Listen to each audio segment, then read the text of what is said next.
上仙，不，帅家木，宋统派要见你。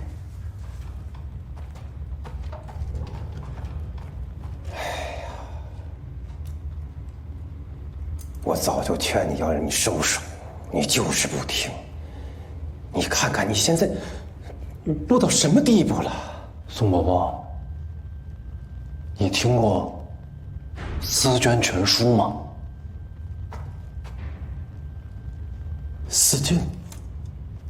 思捐全书。我最近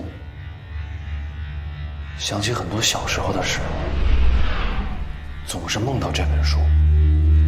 我记得我爹娘去世那一晚，这本书曾经在我家出现过。我爹从一个包裹里面把这本书拿出来了，我只看过其中一页，上面很醒目的写着3530。除此之外的细节，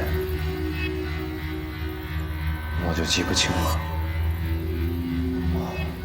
那也就是说，这本书是你爹留给你的，但是你到现在还没有看到过，对吧？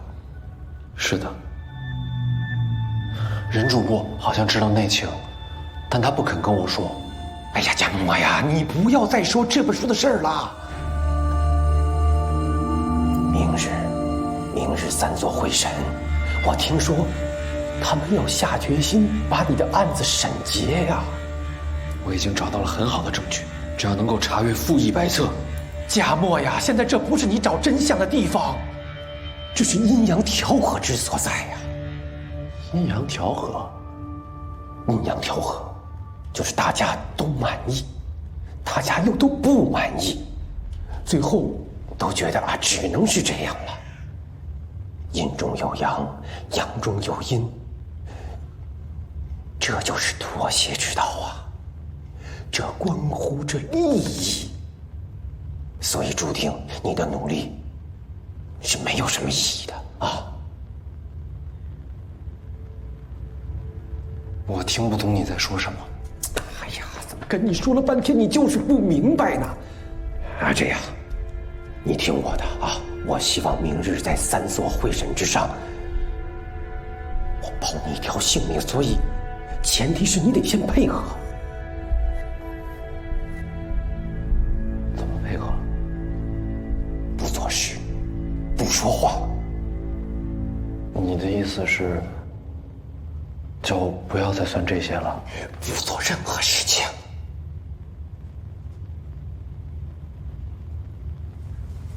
我最近想起很多事，可记不起的是更多事，所以我心里的疑惑越来越大。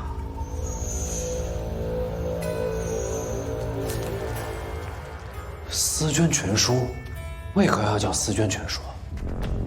思捐，这与人丁思捐又有何关系啊？人丁思捐与推步据鼎又是什么关系？我爹的罪名也是人丁思捐，要是我能看到那本书，你能看到那本书又能如何？你现在先要搞明白你自己的处境，不要像你爹一样认不清自己的位置。你自己好好想想吧。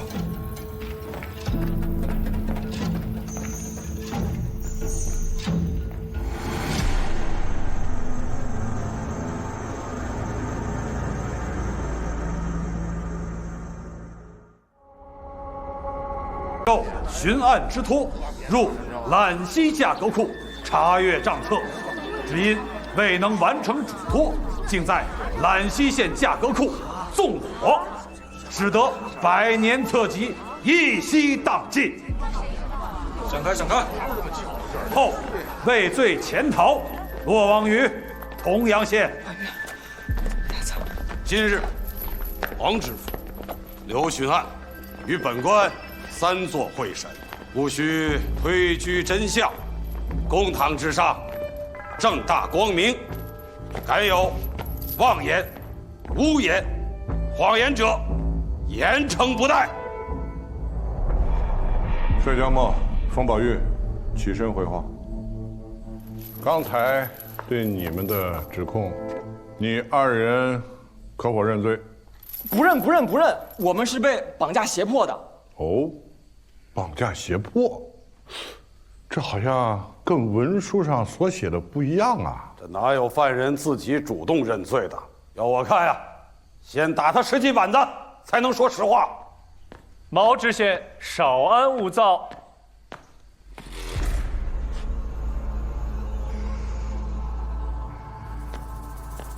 程仁清，见过诸位。在下程仁清，秉承常理人情、正气公心8字为圭臬。哎，休要啰嗦，赶紧开始。封宝玉，帅家墨，今天是3座核审，3位朝廷命官高高在上，每字每句还有书手抄录。你们开口讲话可要仔细，如果胡乱攀咬、击入口供，将来那可都是罪过。呸！你以为我们像你一样无耻？记下来，封宝玉藐视公堂。封宝玉，如实讲出你的经历就好，不要咆哮公堂。遵刘玄安令，当日老帅受您之命去价格库查卷，在当天下午未时左右，我在揽溪县的街头被一群蒙面人给直接绑架了。他们绑架我之后，威胁老帅，让老帅在原地不动，不可以交出查卷的结果。可是到了晚上，他们又把我跟老帅绑在价格库里边，他们点火准备烧死我们。这供词当真荒唐啊！蒙面人竟然要烧死你们，为何整个价格库都烧成了一片白地？你们2个却没死啊？我们是侥幸撞开大门逃出来的。那就奇怪了呀！你们既然逃出升天，为什么不立刻去报官呢？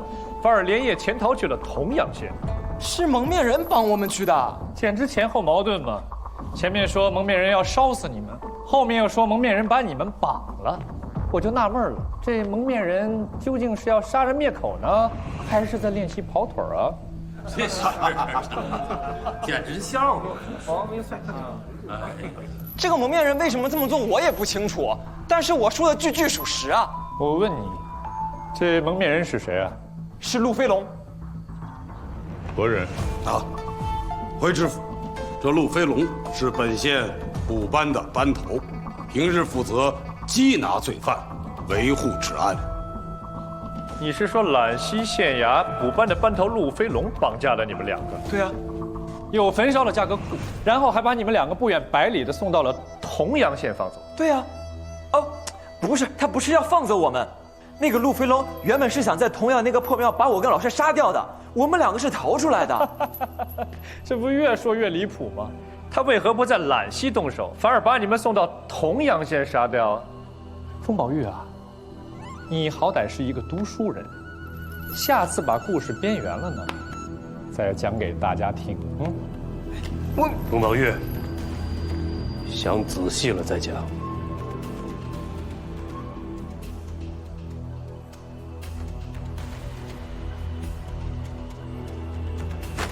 宝玉，你的证词里边一会儿说蒙面人要烧死你们，一会儿说蒙面人把你们带走了，一会儿又说蒙面人要在童阳把你们杀掉灭口，前后割裂，莫衷一是，我到底该信你哪一段啊？更何况，这陆飞龙是揽溪县衙捕班的班头，他为什么要烧掉自己县里的价格库？动机何在啊？对呀，动机呢？在下斗胆，有请证人陆飞龙上堂。传陆飞龙上堂。揽溪县捕班班头陆飞龙见过黄知府。起身答话。谢黄知府。陆飞龙，案发当日，你人在何处？我在乡绅饭府吃酒，席上10几人皆能作证。啊，不错。那日我确实见过他，还与他打了招呼。刘巡啊，黄知府，毛知县，事实已经很清楚了。陆飞龙呢，在接安的地界上是有绰号的，若论胁迫绑架的能耐，他肯定是有的。但是，他一无动机，二无时间，所以风宝玉的所言所语，全部都是编造。不对，陆飞龙他有时间。我跟老帅后来跌落山崖、藏身农户的时候，他还一路追过去了。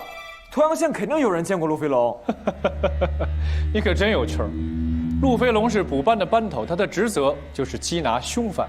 许你们逃到沱阳县，不许他追到沱阳县吗？而且同样的邓知县可以作证，陆飞龙一入境便去县衙报备过。那陆飞龙没有动机烧价格库，我和老帅也没有啊。还是不死心，没办法，我只能再请一位证人上堂。准了。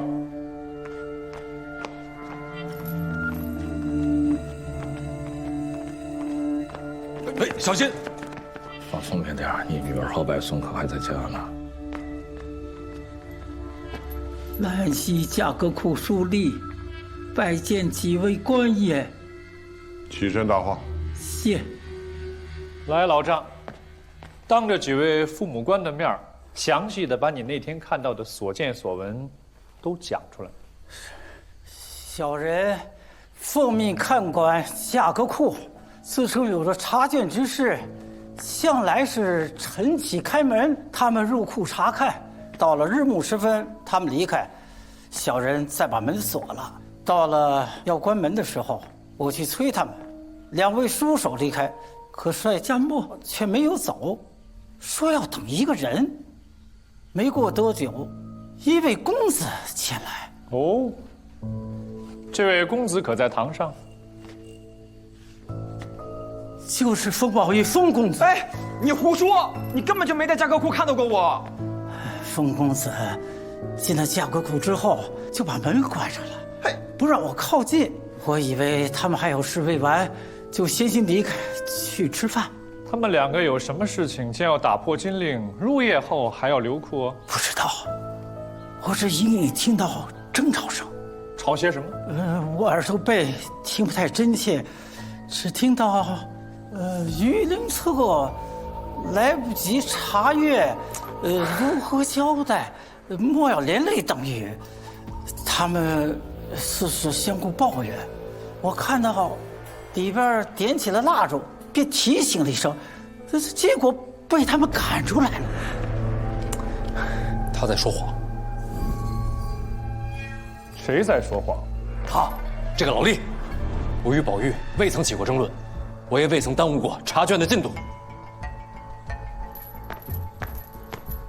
这个老吏刚才说，我跟宝玉在争论的时候说出了“榆林图册来不及查”这种话，这是不可能的。我的工作是去查税赋账册，而榆林图册记载的是土地情况，与我所查根本就不是一类，我不可能说出这种话。他可能听错了，刚才他说了，他耳背。不，查榆林图册的另有其人。是谁呢？刘巡案派去帮我那两个书手。其实他们根本不是去帮我，一进了价格库就直奔榆林图册而去，应该是想摸清兰溪县的土地情况。这个与案情无关。哎，不，有关。这个老家伙肯定是看到那两个书手在查榆林图册，就以为我跟老帅去也是查榆林图册。可笑的是，你根本就不知道，老帅和那两名书手查的完全就是两码事儿。刘巡案，请召回那两名书手，他们每天都跟老帅泡在一起，你问下他们，便知道老帅碰没碰过榆林册子。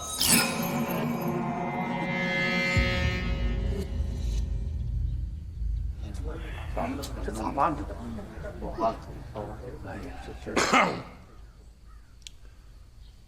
刘全，要不然就请你那两位书手也上来说说吧。好吧。这到底怎么了？我听衙门里的人说，这方石像啊，连个正座都没捞着，就在旁边陪着。正座都没捞着了！你们说这方石像是不是拖着呀？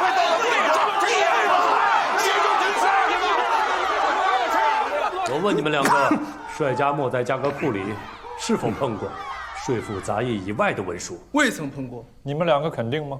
我从未见过如此待得这么有定力的人。他一坐下就不动，一直到日落，就在那儿不停地翻，不停地算。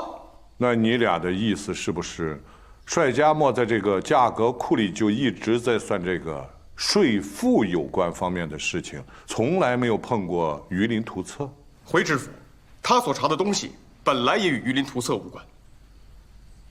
知道了。兰溪县书吏，说，你是如何听到帅家墨与人争吵的？他许是老糊涂了。程仁清，老吏所说的一切，都算不得数了吧？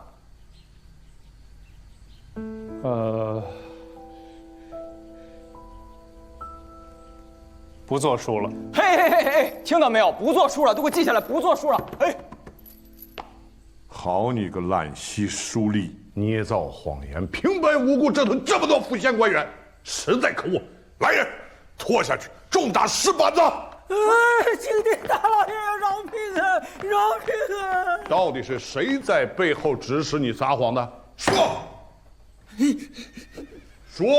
黄知府，老吏说谎只能证明帅家墨和凤宝玉没有吵架，却并不能证明价格库的大火和他们没有关系，更不能解释为什么出事之后他们潜逃去了同阳县。程仁清，不要胡搅蛮缠，老吏的证词是假的，那帅家墨火烧价格库的动机便不存在了。那他也许是误动了火烛。程仁清还敢在本府面前胡言乱语！来呀，给我拖下去，重打10大板子！饶命！饶命！饶命！饶命啊！风宝玉、帅家墨，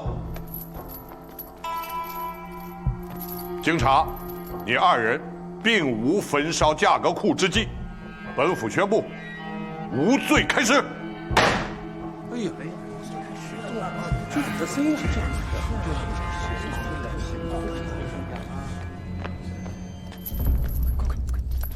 黄知府，黄知府，既然老吏刚才是在撒谎，那就能证明我们刚才说的全部都是真的。绑架我们的，真的就是陆飞龙。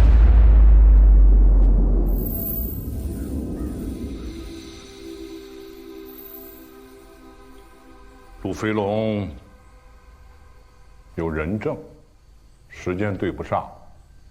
至于谁在背后指使老吏，并纵火焚烧价格库，我们日后再详查。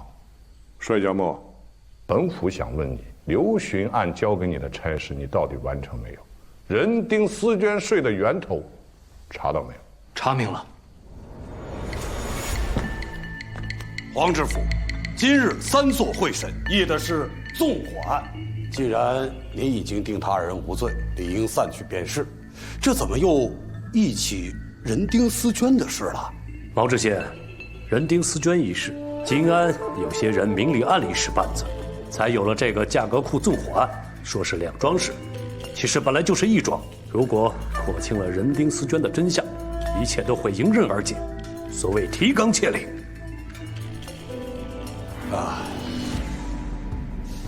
若要提议这件事情，那其他几位知县都应到场才对呀。本官巡按金安，为此案设立查院。难道人没有到齐，本官就审不了案子了吗？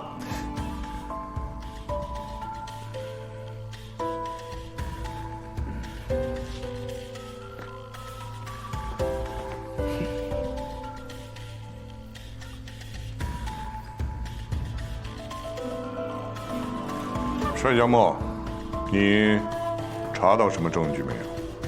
证据都烧没了。兰溪县的价格库是诸县中保存最完好、最久远的，如今焚尽了，其余诸县怕是也难以查清。不过我已经想到了别的办法，同样可以证明人丁丝绢税的来历。速速说来！只要查清仁华、兰溪2县的赋役白册即可。赋役白册。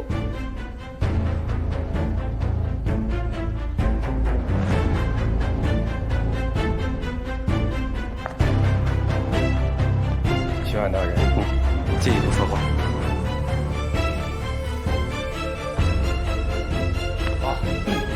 毛知县，这是为何呀？请坐。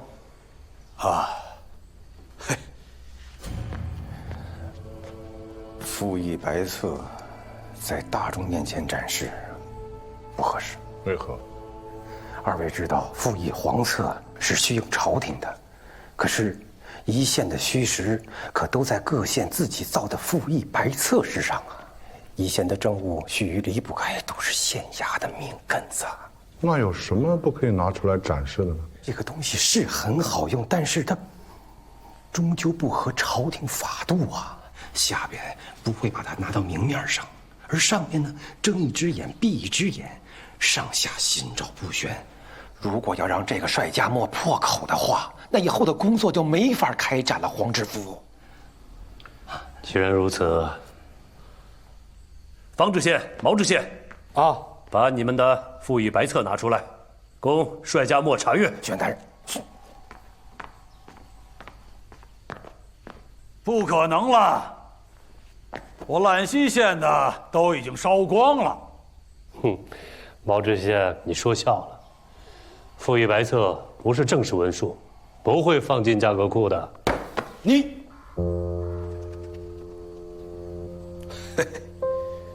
反正我们是拿不出来。如果您要用官威压我们可以去吏部上告，还要去督察院请御史弹劾你，对吧，方知县？方知县，哎呀，放他睡。下官今日只是列席呀。方知县，现在河邑人丁思捐需要调取你县的赋役白册。赋役白册呀8县共进退。8县共进退。哎，这8县到底哪个县该进，哪个县又该退呢？黄知府，刘巡案，下官今日虽然列席旁听，但其中之端倪，下官也清楚了一二。这人丁思捐税，它可是关系到我们人华民众的福祉。若帅家墨能查出此案的端倪和有误，下官宁愿摘下这官帽，力挺此案。区白册，又算得了什么呢？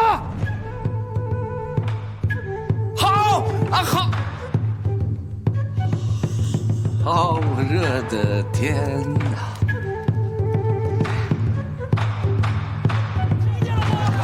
知县死了，官帽也要问明国主。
是新进的进士，如今已是国之栋梁，全靠世伯平日提携教诲，否则文采求今日。那小侄还有正事在身。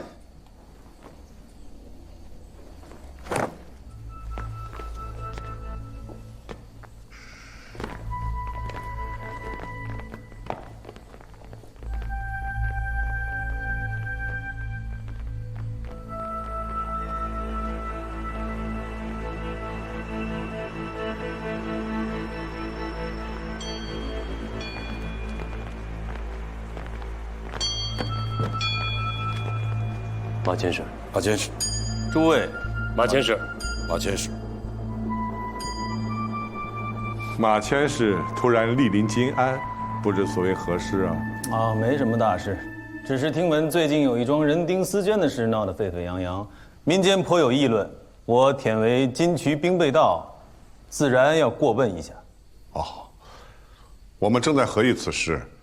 马千世远道而来，不妨先到后堂歇息，容后详谈。不用了，我就坐在黄知府旁边吧。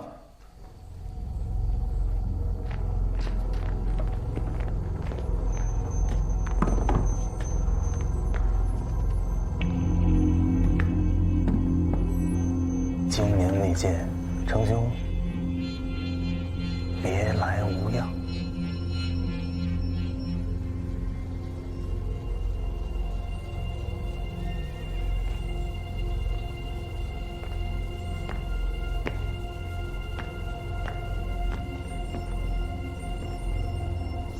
坐，都坐。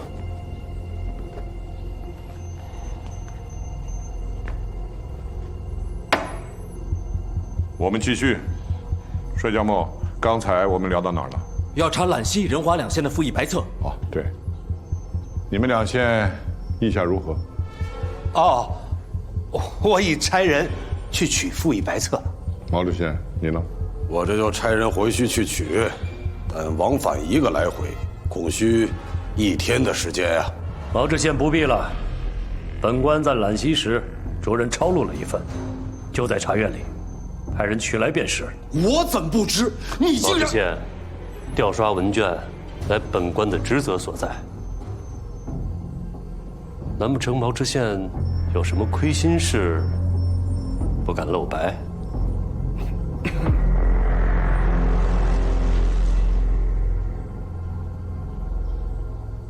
我看不是这样。马千世风尘仆仆远道而来，应该感觉到会有些疲惫。我们大伙儿呢，在此商议此事也整整1上午，接下来还要等赋役白册的到来。本府宣布，暂时休息，下午继续商议此事。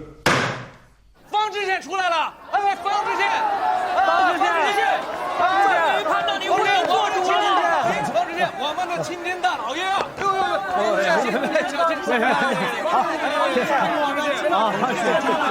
啊！青天大老爷，方知县，为民做主好官。跟方知县说几句话。我说，这什么情况？你没听见吗？这是百姓向您欢呼，都说您是青天青天大老爷。哎，谢谢。我什么时候成了青天大老爷？您就是。方知县，方知县，哎，方知县，方知县，您真是为民做主的好官呐！方青天，方知县，青天大老爷。哎，青天大老爷，那以后就是方青天了。哎，你去取赋役白册，尽快给送过去。啊，好。老爷，今天您在公堂上这一手，毛知县和范老怕是不会高兴吧？我说的说了，做的错了，我管他那些。那这8县同盟，老爷，我是仁华的知县，自然是要站在仁华的立场上讲话，为百姓发声。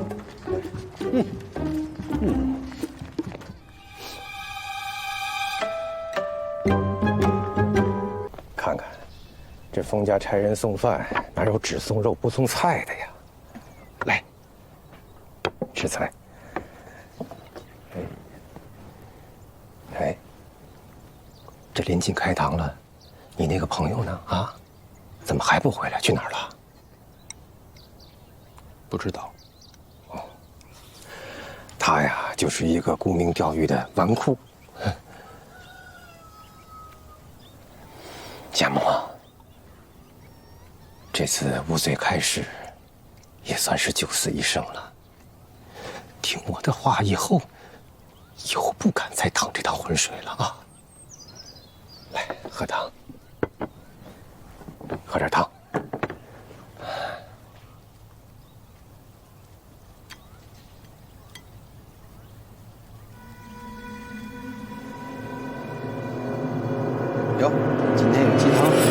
他们说啊，吃鸡头能治头呆。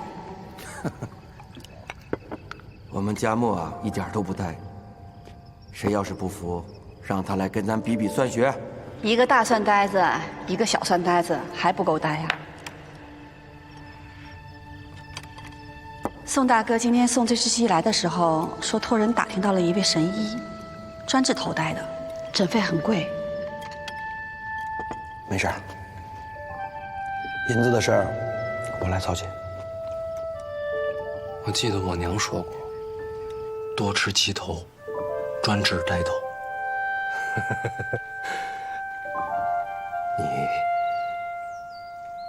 你还记得什么呀？啊？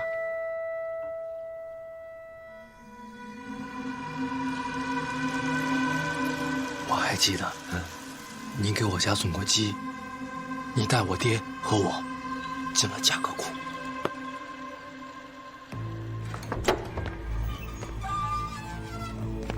这就是你一心想见识的价格库啊！凡天下之读书，版籍，即今古钱帛出纳之文牍，尊宏贵藏，以待夫考证之用者，现在焉。哎呀，如此重要之地，若是没有我的首肯，别人当然不会让你进来了。你记得的东西，是不是有点太多了？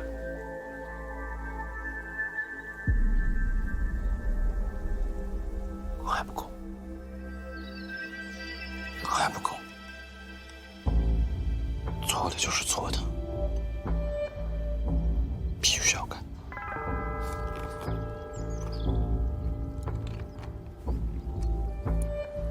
你这份执迷不悟，真有乃父风范。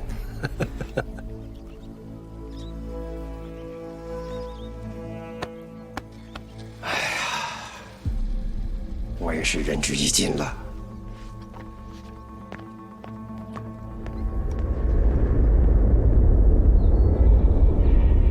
尊长，干活还这么开心啊！哎呀，仁兄，宋长安，听说你们在这儿种田，我特意过来看看啊。这块武功堂下杭序69号田，可是咱们县最妖的田了。我测算了3遍才出的结果。10亩6分，分毫不差，正好印证了我的推步据顶之术，痛快！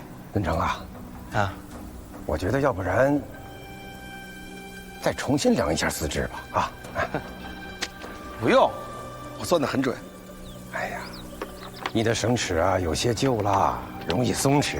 啊，对，这些银子是修缮费啊！来，再重新量一下，我觉得9亩2分就够了啊。差太多了。那你要多少啊？啊？我说的不是银子，我说的是田亩的面积。你想啊，9亩2分，你要真写上去，那跟榆林图册上记载的数字差太远了。有些人只要一笔私利，他马上就知道问题了。敦长，用你的绳子啊，同时在4处缩上几尺，保持形状不就完了吗？占地缩绳啊，这是法度明令禁止的呀。10亩6分的地，你要变成9亩2分，你将来要交赋税呢，那短一大截啊！敦长，你是府衙里边啊，账得最准的，谁会质疑你啊？连知县老爷都不会跑这儿来亲自查验你。我跟你说老实话吧，这地呢是范家的，这银子也是他们给的。范家，我今天给范家量了4次地了，这个月量的好像都是他家的地。他们买了多少地啊？这谁能数得清楚啊？啊，买卖双方银亩2清，咱们收了银子，皆大欢喜，何乐而不为呀？快收起来收！我干什么？段成，你听我说，这银子我不能收，万一让知县老爷知道了，你是不是有些呆气呀？范家这一代，除了2个举人，1个进士，朝中还有人做大官呢。那知县老爷，想巴结都来不及呀！更别说去招惹了你。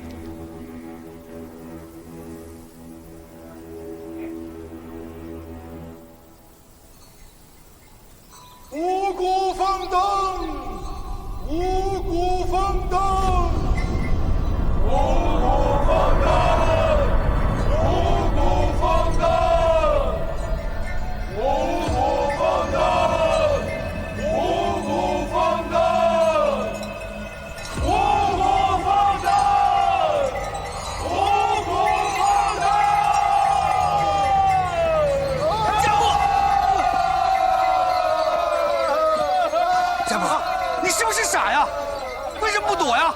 敦诚，你在库房那么点俸禄，你怎么给他好的前程啊？啊！要治好他的病，得花多少钱呢？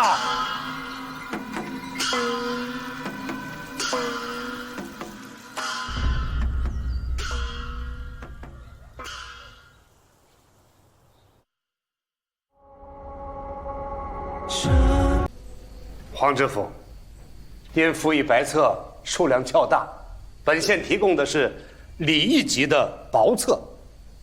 兰溪县的赋役白册，我的人也只来得及抄到礼义级。无妨，服徭役向来是以礼为单位的，一礼是110斛，知道这些对我来说已经足够了。那就好，帅家模，开始吧。人丁司捐税，原是成化9年监府协饷，共6000匹，由8县均摊。到了成化16年，改为了人丁司捐税，由仁华县独担。要证明这2者的关联，原本很简单，只要找出成化年间除仁华之外其他7县的税赋账册，再调查其中的增减，便可一目了然。哎呀，这些大家都知道，账册都烧光了，你非要拿来这些赋役白册添什么乱？嘉靖10年之前，奉兴的本色税是要调用徭役，由百姓自行运输。也就是说，从这赋役白册中也可以看到税赋的多寡。帅家模，本府提醒你，在座的诸位可并不都像你一样精通算学，我觉得你有必要详细解释一下，以免有些人听不懂又来啰嗦。好，那我举个例子，就好比仁华县今年所交夏粮未知数，但通过赋役白册可以查知。方知县今年调用了1000名民夫用于运输，那么已知每2名民夫可运粮5担。仁华县今年所交的夏粮一共是2500担。啊，这样解释起来就容易懂多了。王知府，重点不在于算法，而在于此人的动机。程仁清，你一个小小的讼师，谁允许你在这说话的？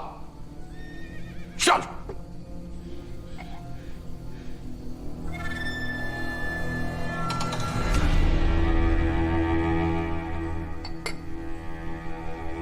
其他人可否还有异议？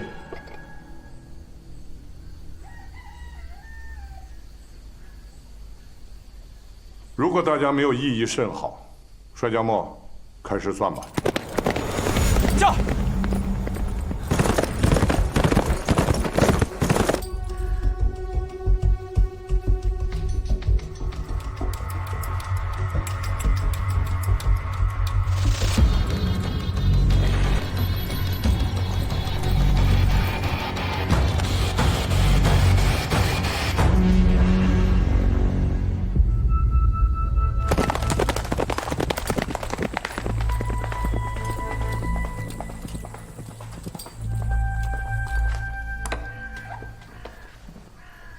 解得了。直接说结果。成化9年，晋安府协饷6000匹丝绢，折银3530两，由8县均摊。可从成化12年开始，每一年分担的比例都在变化。什么意思？这是一笔非常巧妙的账目操作。如果一下把所有税赋都转嫁到仁华县头上，那么立刻会引起警觉。他们所采用的手法是逐步增大仁华县的税赋比例，也就是说，每一年仁华县多交一点，其余7县少交一点，不显山不露水。整整4年过去，仁华县平白多出了3530两的税赋，科目也换成了人丁丝绢。哦，明白了。好了，辛苦了，帅家木，你先一旁歇息吧。这个手法真是高明啊，真是温水煮青蛙呀！难怪呀！仁华平白啊多交了这笔赋税，还丝毫没有察觉。原来这都是4年间一点一点提上来的呀！你说百姓只知道朝廷在增税，朝廷增税那也是天经地义的事。哎呀，好啊！既然人丁丝绢是篡改而成，那我们就应该正本清源，回归均品。刘玄，我觉得此事不宜操之过急，毕竟是100多年前的事儿了。现在时移世易，况且现在的建安县和当年的建安县可情况大不一样了，户口人数有所增加，而且开垦的田地数目也变化很大。如果再按以前那样均摊，好像有点不公啊。黄知府，这事儿简单，我也有成算。金安府8县，不妨重新测一下田地，按照新统计的田亩数量，制定分摊比例。太好了，还是刘巡案显得周到。这个提议甚好。那本府现在就宣布。等一下，程仁清，你又要干什么？黄知府，刘巡案，毛知县，你们可知道帅家墨为何要提起这一桩100年旧事呢？你不就是又想说帅家墨的父亲曾经因为此事蒙冤，帅家墨是挟私报复吗？这等毫无关联的诬陷还要说几遍啊？可是确有此事啊！当时帅敦成就是为了这个罪名受罚的，畏罪自焚而死的。宋通判，这又何妨？这账册可都是真的呀！这诸位都是牧守一方的官员，应该知道这种事儿的关键，它不在公正，而在示范。倘若帅家墨因为父母之仇搅得建安府1府8县不得安宁的话，而且他也没有受到任何惩罚，那会树立怎样的一个榜样呢？此先例一开，倘若其他小民纷纷效仿，那府县衙门还有精力干点别的吗？一派胡言！今天仁华可以说人丁丝绢税不公，要求彻查；但明天揽溪也可以说赋税不均，再查一遍。那还有同阳、武江、万城呢？试问建安府哪个县的赋税是完全公正的？个个都要求纠正，哪里还有其他精力干别的呢？试问诸位，你们真的愿意为了100年之前的一笔旧账，为了这个算带字的私心，不惜牺牲建安府的整个安定局面吗？程仁清，你这是在威胁黄知府喽？在下不敢，我只是想提醒诸位，常理人情、正气、公心，常理排在第1位，而公心只排第4。程仁清，你屡屡在这巧言令色，来啊，把他给我插出去！且慢，黄知府。本官有句话，不知当讲不当讲。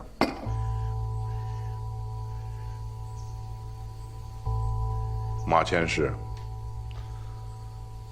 此乃民政事务，尊驾在旁边旁听即可，难道还要发表一番议论不可？民政，我看不尽然吧。我刚才听帅家墨说，这个人丁丝绢税的源头乃是被窝的协饷，对吧？不错。我们金渠兵备道是嘉靖45年设立的，职能嘛也有被窝这一条。金安、衢州等地至今仍在协饷。既然人丁丝绢是协饷所化，那兵备道自然也可以发表意见。军政干预民政，此乃朝廷大忌。马佥事这么做，就不怕被弹劾吗？刘巡案，你既然叫我马佥事，可知这“佥事”2字的前面是什么？奉行提刑按察使司。不错，我虽分管金渠兵备道，但仍是按察使司的编制，所以问理刑名、进阁监闭也是分内之事。你自己也是巡案，这点道理难道还不懂吗？那好，不过，有话说在前面，你想说就说，至于是否被采纳，那还是黄知府的意思。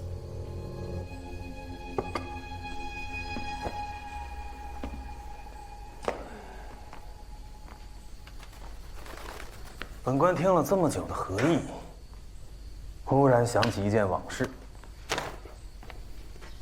大秦末年，群雄风起，这其中最厉害的一个，便是西楚霸王项羽。最不起眼的是一个泥腿子刘邦。项羽在巨鹿破釜沉舟，大败秦将章邯，而刘邦呢，则趁着这个机会，偷袭关中，一举占领了咸阳。刘邦一个泥腿子，手下也尽是些沛县的流氓混混，他们哪见过咸阳那么华丽的大城啊？于是他们尽情地享受荣华富贵。这其中只有一个人是例外，这个人便是萧何。萧何没去抢金银珠宝，也没去抢绫罗绸缎，他到了咸阳的第一件事，就是去了咸阳的价格库，把里面所有的账册、税簿、户籍文书都搜集起来。这些文书记载着大秦36郡的衣食3项数目，壮丁、牲畜、田地、仓储等。鸿门宴之后，刘邦被迫去了汉中，所有值钱的东西都没带走，只带了这些文书。全靠这些文书，刘邦才知道天下之虚实，民力之多寡，才能在楚汉争霸时做到运筹帷幄，决胜千里。是以天下大定，汉高祖推萧何为首功。马千世，我们坐在这儿，可不是要听你说书的。我想说的是，为政者欲要有一番作为，必先掌握庶民。如今朝廷正要刷新政治，金安若能够重定税目，清账田亩，可谓上应天时，下顺民意，先天下之忧而忧。我兵备道，自然鼎力支持。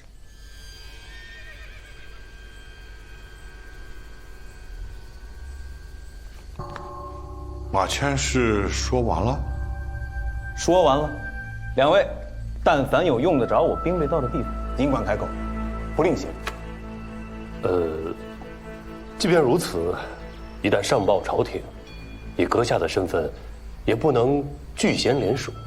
只要对朝廷好，对地方好，我又怎么会来抢这份功劳呢？不过，我丑话说在前头，倘若两位做的有什么不妥，无益于国计，本官弹劾起来也绝不手软。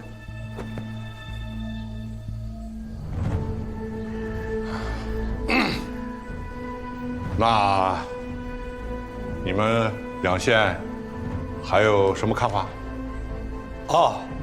为民扶植，责无旁贷。濠知县，你呢？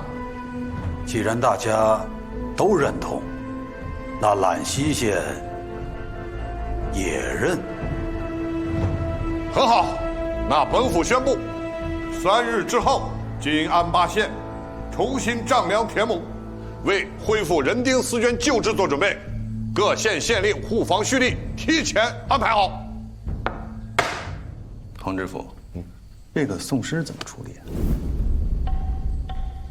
啊？马千世有什么想法？这个人从一开始便在搬弄是非，什么常理人情、正气公信，不过是赚银子的借口罢了。适才大家都听到了，帅家墨明明已经证明了人丁丝绢税的不公，他还挖人阴私、攻讦旧事，甚至还拿金安府的稳定来做威胁。金安府的风气，怕就是这种人给弄坏的。马千世虽然急事，我也觉得此人有问题。濠知县，这程仁卿可是你们的刑名师爷？当然不是了，不过就是个宋师啊，仗着点小聪明而已。那我明白了，本府现在宣布，程仁卿妖言惑众，履行诉讼，拖出去，杖10板，逐出县学，拘回兰溪反省，此后不再以宋师身份进入府衙、县衙。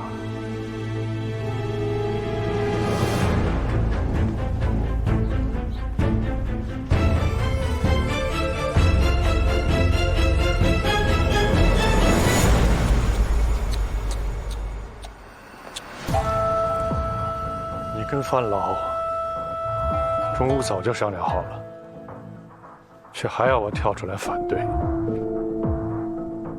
你当年在书院慷慨陈词的模样，我可是很久都没看到了，真是怀念呐。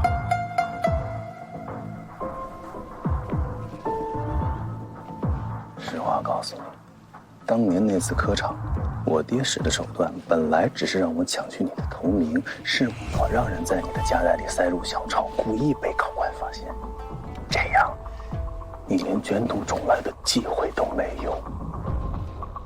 践踏一个你讨厌的人，就得践踏到底。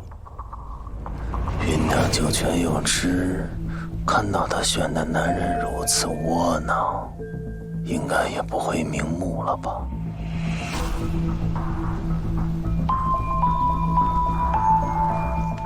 多打2下。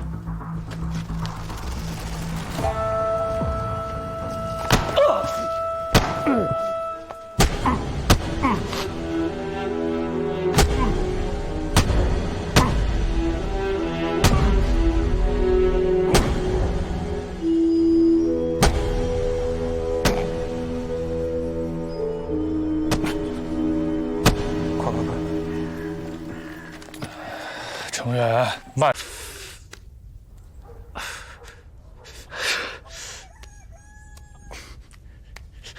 啊，别说话。这几天你在这儿帮我擦着药膏，好多了。这药膏是碧玉姐的，手法也是她用来腌火腿的，好用得很。原来是风姑娘的药膏。沙占梦，我就说你是给父母报仇，你还不承认？那么大个3530，就在那儿画在墙上。哼！人丁4捐税，出了错，没有仇。之前我在公堂之上那么对你，干嘛把我救回来啊？因为你说的好多都是不对的，我要跟你说明白。呆子，真是个呆子。说实话，我一直以为这世上所有的人吧，都会遵循常理人情、正气攻心这套道理，但偏偏在你身上吧，这道理不奏效。不明白。鸡同鸭讲，咱们两个根本就不在一境界里边。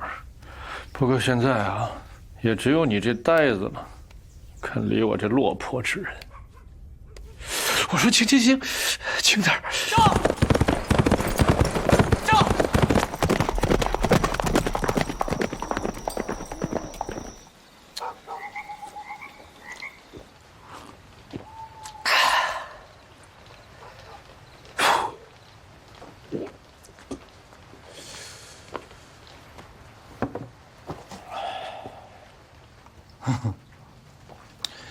今晚这是怎么了？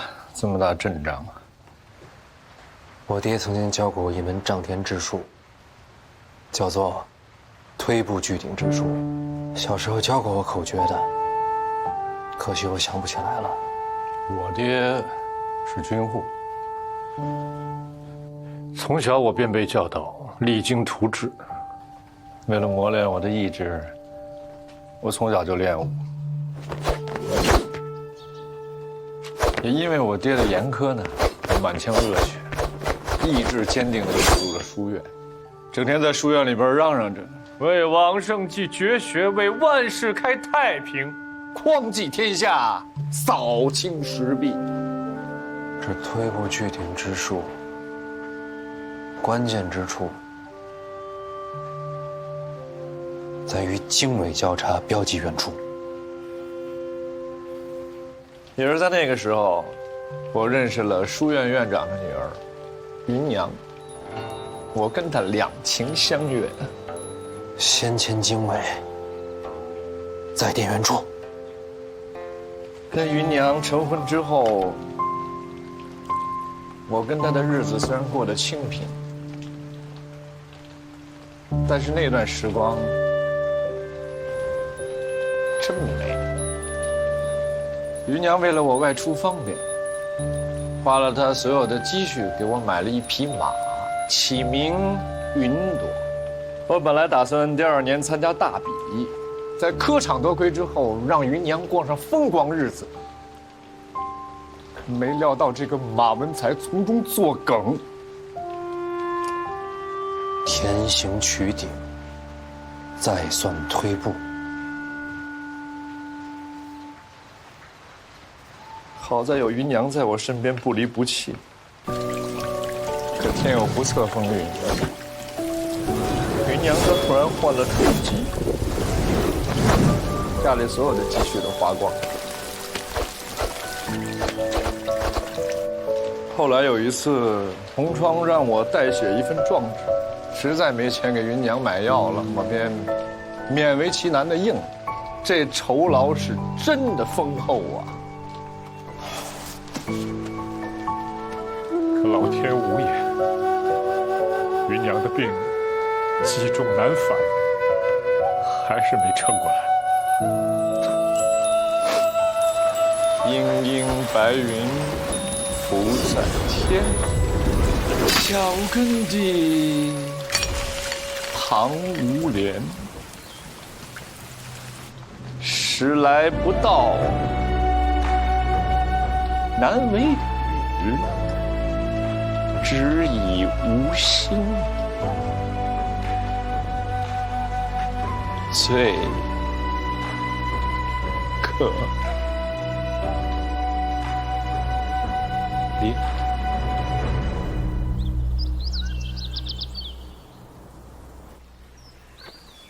这红川溪稍作分水，均平基于即日起，今安下辖8县通行清障田亩，重定地书。诸县属官吏役民等，需务尽慎行，细检谨算，不得有延误。错谬之情，必其功于一役。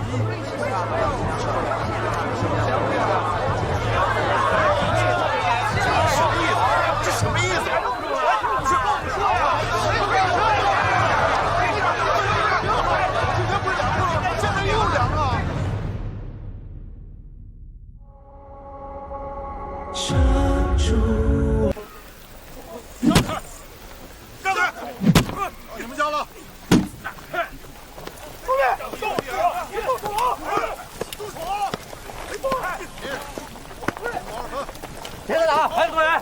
欢迎欢迎，这是前部。2个兄弟说的果然没错，这整个头阳县都开始贴上田亩了。也不知道谁给黄知府灌的迷魂汤，净发这种无头风。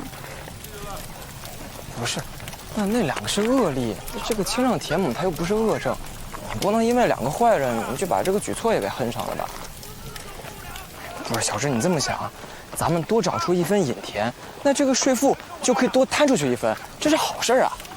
把你的眼睛啊从包袱里拿出来，洗干净装脑袋上仔细看看，行吗？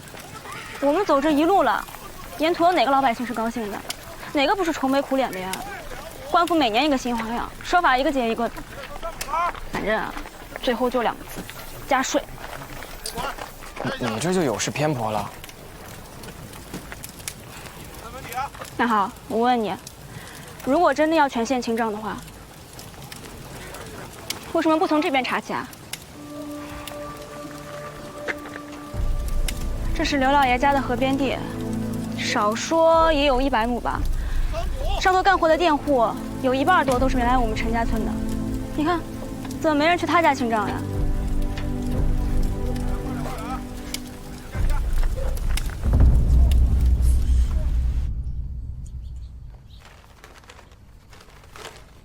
这丈量田亩，未行刚刚7日，就有4个县上书，请求缓刑。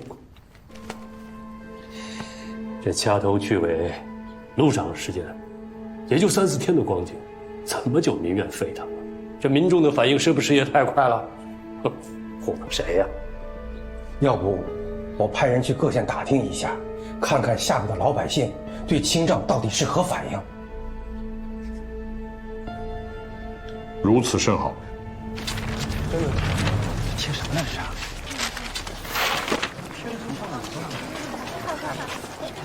知县老爷今日有事，暂停放告。那户房呢？什么时候开放呀？这告示牌上写的清楚，晋安府要清账田亩，都忙着呢。告的就是那些库房的人，那些人横行霸道，就希望知县老爷为我们主持公道啊！是啊，他们愣是把我们家的田地呀扩充了3分，这平白多交了几百斤粮食。这1年辛苦下来，哦，交了税，我们家口粮全没了，这还让我们活吗？对。那些蓄力光手东市银，榆林图册的钱还让我出啊！我说没钱，没钱就劝我家牛。哪有？好了，快让开！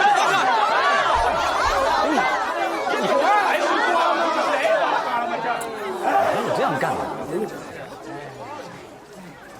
哎呀，刚才是谁说的来着？不能因为个别坏人就连这些举措都恨上。哎，那个，咱们再等等，那没准知县他忙完了就给咱们开门了呢。哎，你看那告示写的，哎，明白。你说这晋安府发什么疯了？非得来这么一出，这不唯恐天下不乱吗？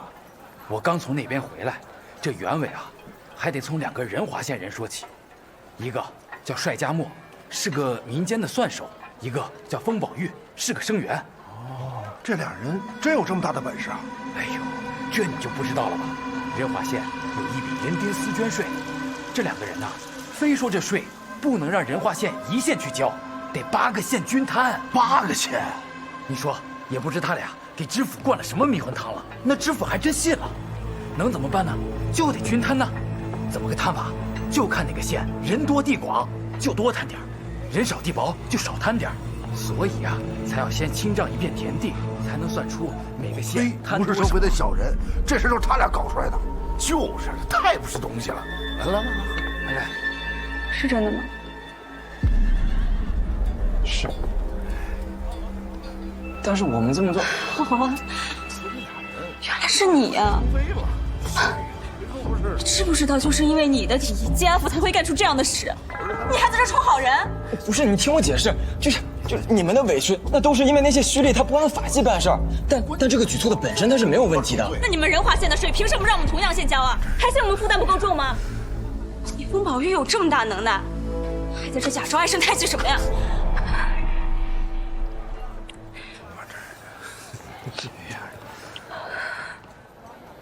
咱们喝咱们的，别想那么多。对，你干嘛去？你提醒我了，封宝玉是没什么能耐，可是我的名字还是有用的。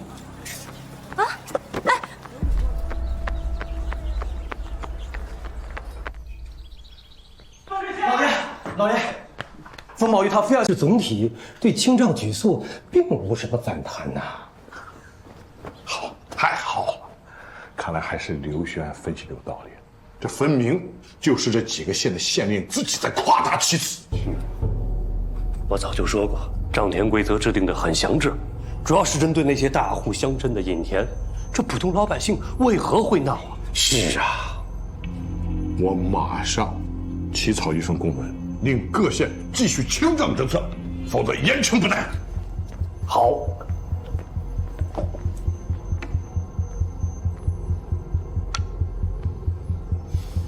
此乃朝廷大政，伏案决议。我身为巡案，也会联署。若这帮知县再敢推诿敷衍，本官一定治他们一个尸位素餐之罪。刘巡案所言极是啊。速令书手抄录，分送各县。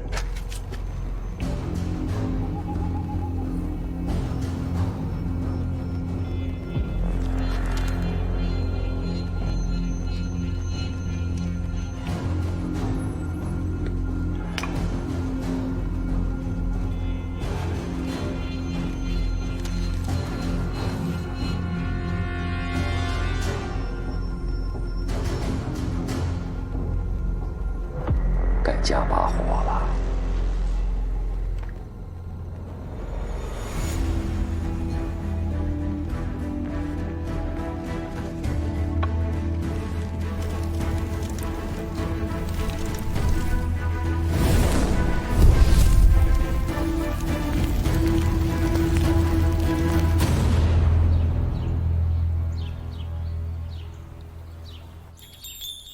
陈仁清，陈仁清，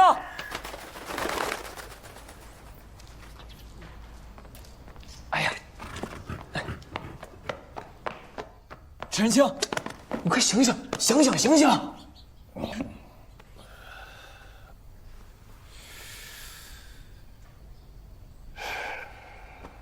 怎么跑兰溪来了？哎，我有事找你。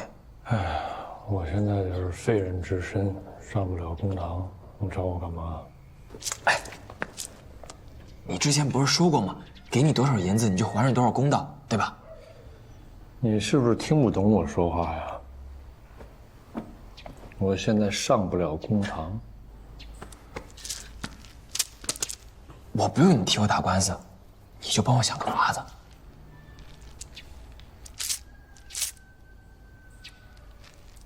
说，哎，有一本书，万城的主簿任意，他知道书的下落，可是无论我怎么问他，他都不告诉我。你帮我想想办法呗。什么书啊？《思捐全书》。《思捐全书》啊，我听佘占墨提过，讲什么呢？我也不知道他讲的是什么，可是他对老帅特别重要，那我必须得找到他，你就帮我想个法子呗。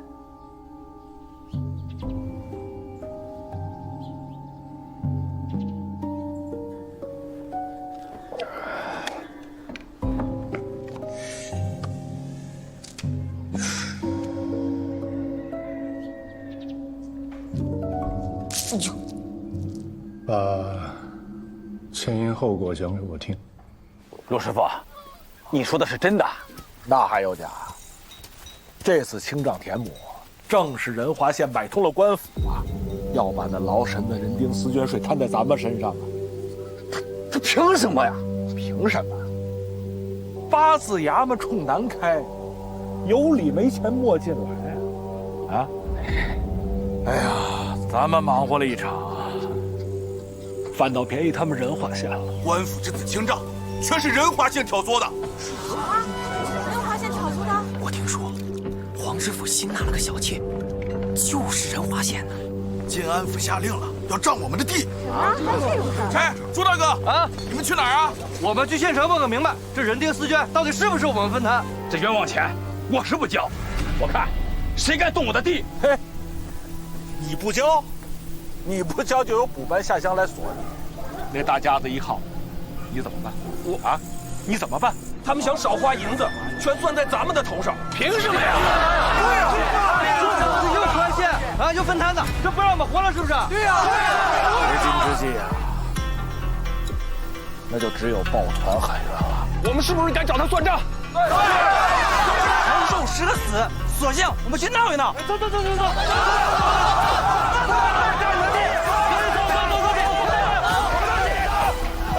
这事不好弄。仁义是万城的老吏，出了名的倔强。他要是真顶起牛来，连毛盘凤都要让他3分。想让他松口的话，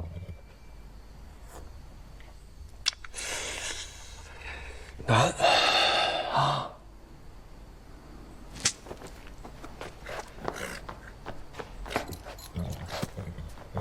陈仁清，你是咱们晋安府最聪明的人，你肯定有办法的，对吧？来，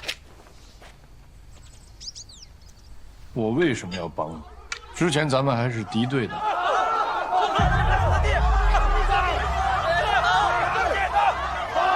我之前路过同源和万城，民怨也是这么大。那明明两方都有苦衷，他怎么就闹到这一地步了呢？你真的以为这事儿老百姓都是自发的吗？不是吗？实话告诉你们，你们全被马文才给坑了。马文才？怎么又扯到他身上去了？我之前是一时气恼蒙了心，但绝不是智谋不及他。就他那点小伎俩，我事后稍一推想就知道是什么意思。这个自夸的样子，可真是看不出来你颓废呢。马文才那天在公堂之上突然转变态度，其实是以退为进，假装认怂，让监安府可以放手去实行清账。清账的具体执行者乃是8县的蓄力，这些人向来跟乡绅是互有勾结的，只要范老一声令下，他们便会故意的胡作非为，惹得下面民怨沸腾，借着民怨散布谣言，挑动民意，把这股子怨气朝着刘瑾和黄宁道2个决策者身上引。看见了吧？诸葛村这些村民，这不是气势汹汹的朝兰溪县衙跑。那他们总不敢去围攻静安府吧？为什么不敢啊？要想按照他们的意愿发展，只有把事情闹得大。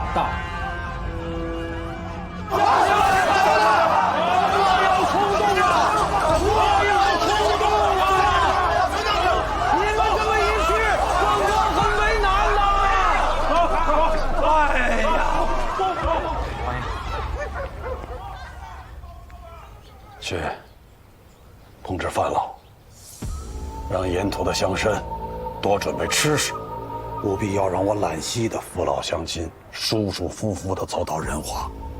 是。其他的县呢？您就放心吧，都已准备妥当。不易啊，不易啊！清账田地这事儿呢，本来对范渊他们这些乡绅损失是最大的，老百姓们应该拍手称快才是。但是范渊拿人丁私捐税做挑拨，贫富之争变成了县级之斗，那他们不就安全了？可是毕竟是民变呀，这闹这么大，一不小心就会出大事啊！阴谋就是要闹得越大越好。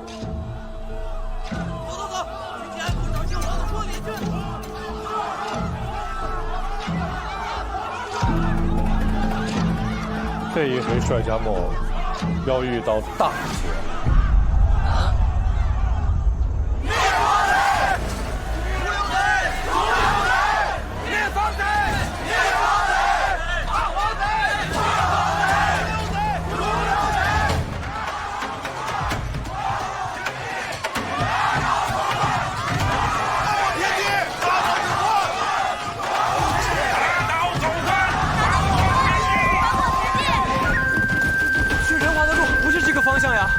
谁说要去仁华了？你不是说老帅的节在仁华吗？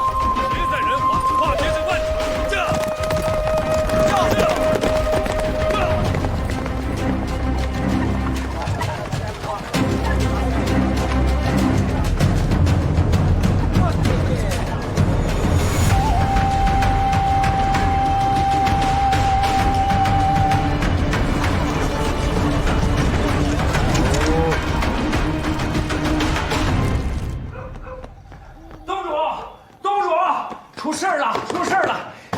醒，董主！哎，来了。董主，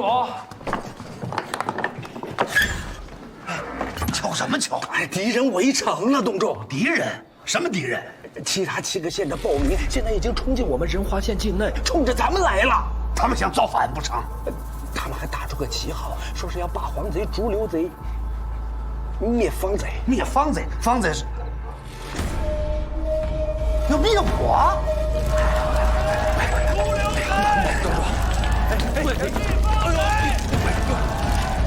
厅长杀我！唐师傅，刘雪然，来，怎么才来啊？你怎么回事啊？逐流贼，灭方贼，厅长杀我！这帮州民简直是胆大妄为，竟敢公然围攻这个治所啊！替天行道的旗号都打出来了。岂有此理！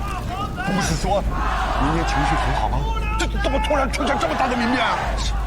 这是乱了！王知府啊，那你还不明白吗？咱们呀是被当地这些人给算计了。你是说不然俺就挑唆。什么事情也无所谓了，乐享已成。二位，仁华县整个县衙一共就100来人，没有那么多弓箭。如果他们要万一攻上来，那不堪一击呀！我们。你是说他们还敢围攻城墙？这可是谋反呀！你看看！主刘贼！进告杀我！进山杀我！老寨，你赶紧拿一个章程出来啊！我拿什么章程啊？我现在要是下去，他们能吃了我。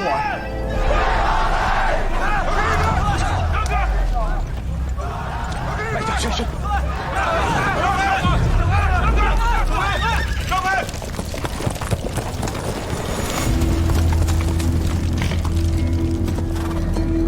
主人，马千世，这招引蛇出洞，真是好算计啊！黄知府刘巡案，尔等行事操窃，手段狗酷，以致酿成民变。本官特为平乱而来。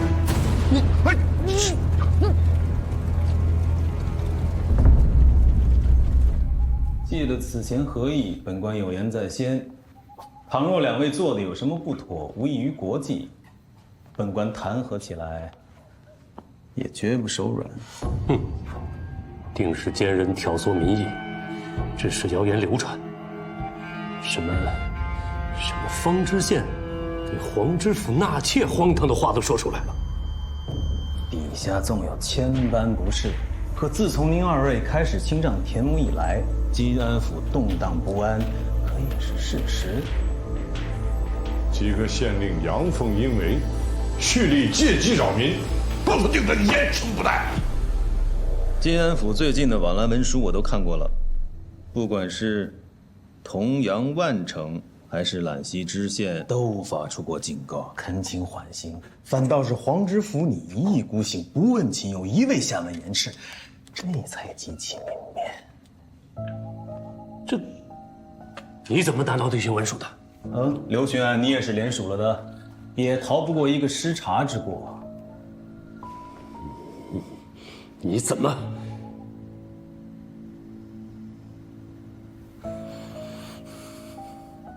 治大国若烹小鲜，两位都是君子，不入袍房，可能不知道煎一条鱼有多难。鱼肉易碎，所以不能频繁翻动。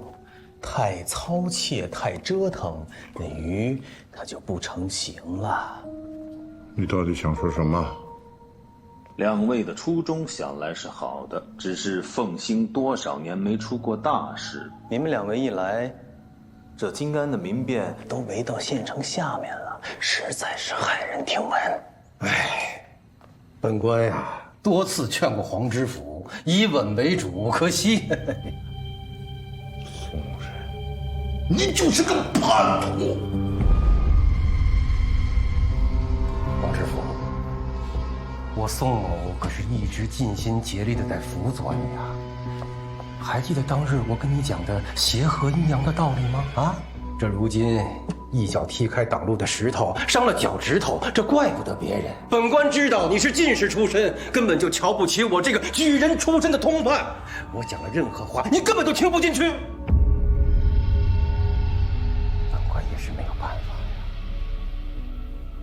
马文才，当初你也是表态支持的，你也有责任。我是表态支持你们做事，可不是支持你们做砸。不过我什么态度并不重要，本官已把所见所闻飞马持送凤兴李士达里巡抚已经成2处。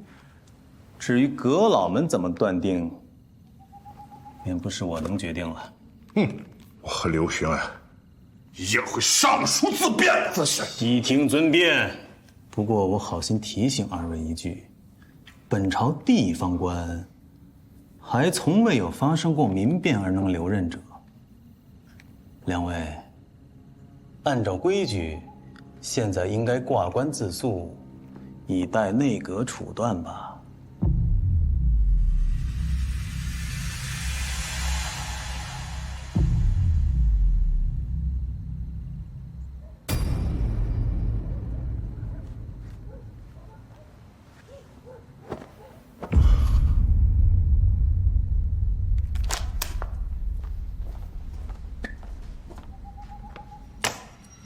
有鉴于金安民变事大，急需弹压，本官身为金渠兵备道主官，现在接管金安府一应防务。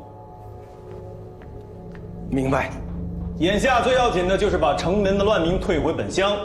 不过本官带的兵马并不多，何况也不能真动刀枪。宋通判，你觉得如何才好？乱民激变，究其原因，就是本府清丈田亩，以分摊人丁丝绢。妾以为，若是抓住这2点，必可迎刃而解。好，传我命令，此前金安府下发的清丈田亩之令予以撤回，人丁丝绢维持原状。金安府民风彪悍，若只是如此，本官怕不足以平息愤怒。什么意思？节令还需细令人。好，好，你比我狠。来人呐！把那个帅家莫拘押过来。金安府的纷争皆因此人而起，把他当众斩了，给大家有个交代，这乱子就平息了。两位可有异议？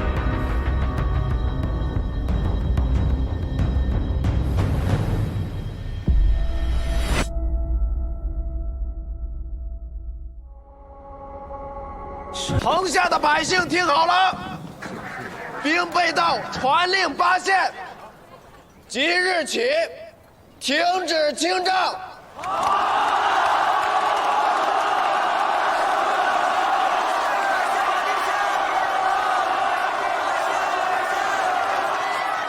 恭喜马兵县呀，这经此一役，声名大涨啊！大家都是各取所需，谈不上恭喜不恭喜。只要把那个帅家莫明正典刑，这一桩大事也算是善始善终。是，可是这帅家莫被仁花县方知县提审走了。靠山都倒了，他这时候还敢截胡？呀，他是不敢捋您的胡须，所以把仁华百姓给煽动起来了嘛。我怕强行拿人，又会激起民变。我亲自去拿人。好。方知县，你窝藏人犯对抗兵备道是何道理？青马兵县明鉴，下官哪敢啊！我只想知道，这帅家莫到底犯了何罪呀？他擅闯禁地，篡改文书，诽谤官府，煽动民乱。本官以决议判他当众立斩，以儆效尤。你有问题？哦，我没问题，判得当。下官立刻就去写文书上报给京城。你送京城做什么呀？马兵县，下官得按规矩办事啊。您知道，在地方的死囚案，那首先得上报给刑部来审罪呀，再经督察院参核、大理寺审允、三法司复核无误，才能上。你当我是第一天来做官呐？那圣上裁决之后，还得秋后方才能问斩。要不您秋后再来吧。你说的那是斩监候，帅家莫是十恶不赦之罪，本官判的是斩立决，今日就要行刑。本朝一向提倡慎刑续囚，您这么着急，不免有失人术之道。方知县，你一向是个审时度势的人，怎么突然就糊涂了呢？一味的袒护帅家莫与你有什么好？与下官一点好处都没有。他是仁华子民，下官袒护的是仁华百姓。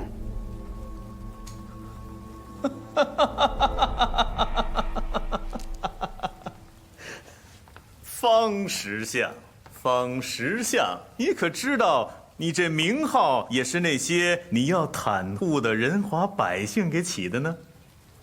是。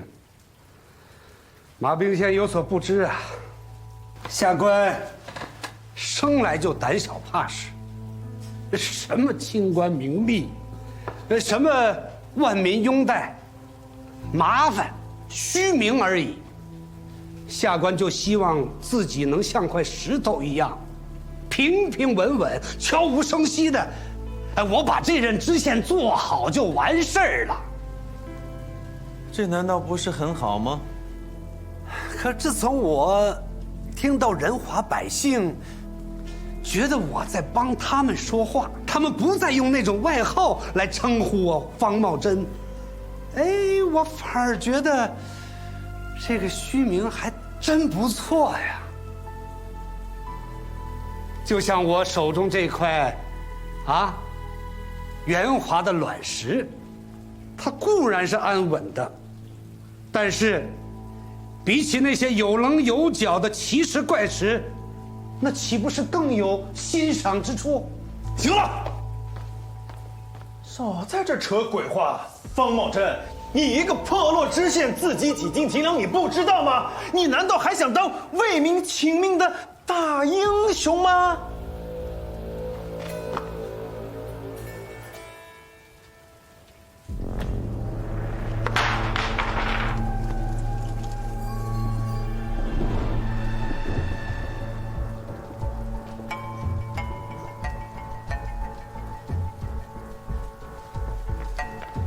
总之，本兵备道有权提审囚犯斩立决，请方知县不要拖延。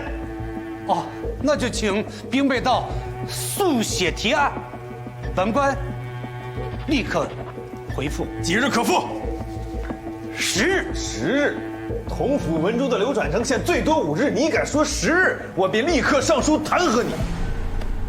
5日就5日。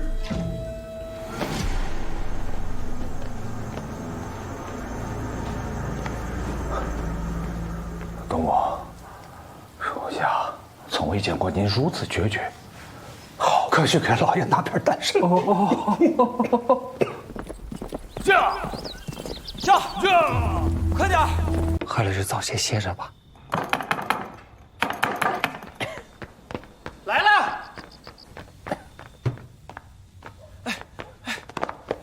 任主簿，公子，任主簿，我有话要跟你讲。公子，天色已晚，有什么事明儿再说。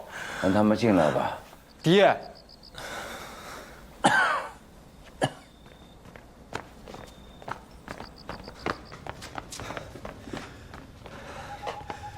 我再问你一次，你到底知不知道这四卷全书的下落？那我就再很认真的回答你一次，不清楚。你知不知道这关系到别人的人命啊？那老山要被折磨死了！不是任主簿，你告诉我，任主簿。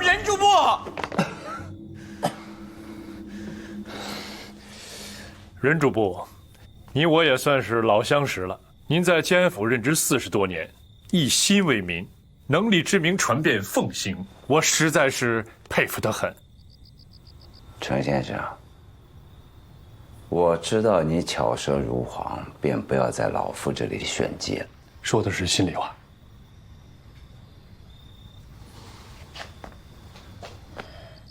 任主簿，这么晚了，以您的年岁，还在琢磨着治水之事，勤勉之词，实在是难能可贵。宛城水多田少，若不勤加整治，收成便不会好。自古治水多艰难，只是咱们建安这个地方，只怕是殚精竭虑，还远远不够吧。你这话是什么意思？我虽不懂治水，但是也多少有所耳闻。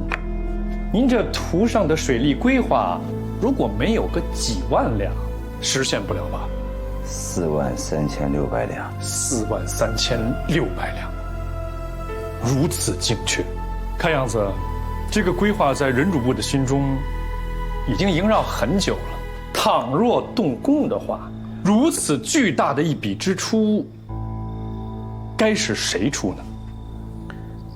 工部会拨出一部分，当地乡绅会捐赠一笔，剩下的8成，自然由万城县的税赋来出。税赋想必是不够的，免不得要临时开征几年的堤坝税和徭役，才能凑齐这些吧？正是因为这个原因，我才迟迟不敢开工。百姓负担已至极限，多加1毫都会崩塌。当初我不愿人丁丝绢分摊，也是因为这个道理。任主簿，你手握万城的赋役白册，想必其中的情形应该比我更清楚才是吧？乡绅、富户占据着大片的良田，却减免粮税；老百姓呢，已无立锥之地，却肩负着这么重的负担。敢问，这是否公平？此乃朝廷法度，我亦无能为力。任主簿，金安是个什么情况？你我心知肚明。仗地缩绳、诡计、飞撒、宽限、引田、逆户，乡绅的不法手段有多少呢？有钱的盆满钵满，官府为什么还要想方设法的从穷人的手里榨取最后1枚铜钱，岂不荒唐？话不可这么说，县里诸多事务，免不了乡绅的捐赠。乡绅当然要捐，他们兼并100亩，隐去50亩，再立刻捐上一个100两的银子，好名声立刻就来了。如此划算的买卖，换我也会做。程先生，你跟我说这么多，到底想说什么呀？我是真心的相信你体恤小民，所以不敢加税。可是这个堤坝您若修不好的话，你的老百姓还是会遭受洪涝之苦。这两难之局的症结何在呢？您为了几千两的人丁丝绢税就敢挺身而出，而这价值几万两的一层窗户纸，你反倒不敢捅了是吗？任主簿，我相信你是个好人，但你的良心呐，就跟这个堤坝一样，是一个永远都实现不了的泥坯子。程先生，别跟我来你这一套常理人情的话术。任主簿，我是个纨绔，我不懂那些民间疾苦，我也说不出来那些大道理。可是我在仁华只有老帅这么一个好朋友啊！我求求你了，你帮帮他吧，你帮帮他吧，好不好？敦诚在仁华没有什么熟人，要说朋友，就你一个。这本叫《丝绢全书》，我写的。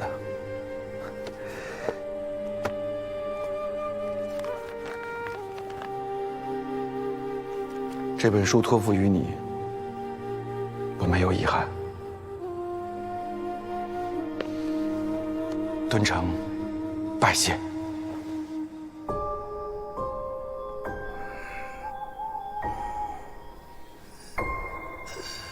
任主播，任主播，哎，任主播，任主播，哎，任主播，任主播，任主播，任主播，来人呐！来人呐！任主播，爹，老爷，爹。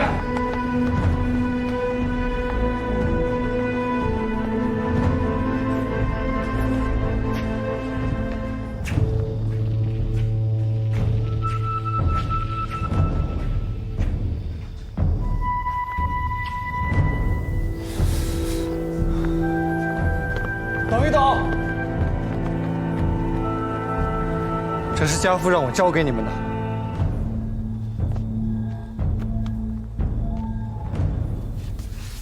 老爷，爹。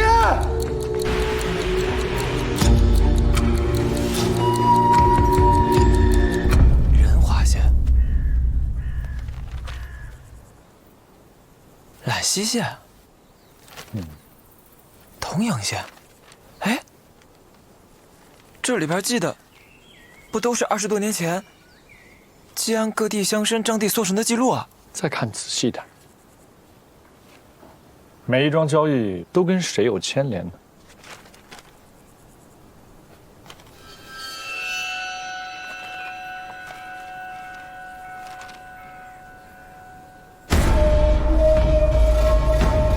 送铜牌送人，这就解释通了吧？范源在乡，陆飞龙在野，毛盘凤在县，马文才在道。那金安是不是也得设下一个人啊？如此才能上下连通，沆瀣一气啊！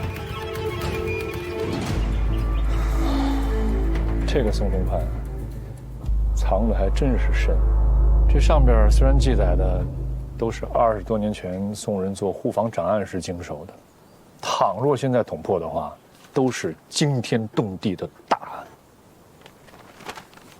我明白了，所以他们必须要灭口老帅。事不宜迟，咱们现在得分兵两路了。我带着4卷全书先去省城。那我呢？你立刻赶回仁华去，想方设法拖住他们，哪怕上了法场，也要拖住他们，拖到我回来为止。不是你说清楚点，我没明白什么意思。这事儿呢，若是成了，你自然明白；若是不成，你明白了没用。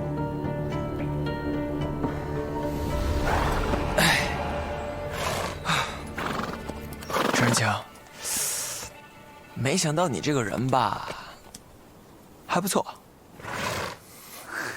这！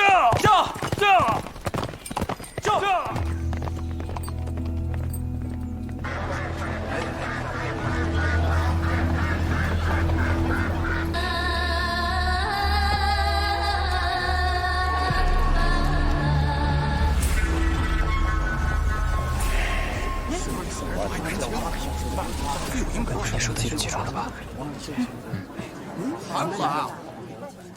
马平贤，时辰到了。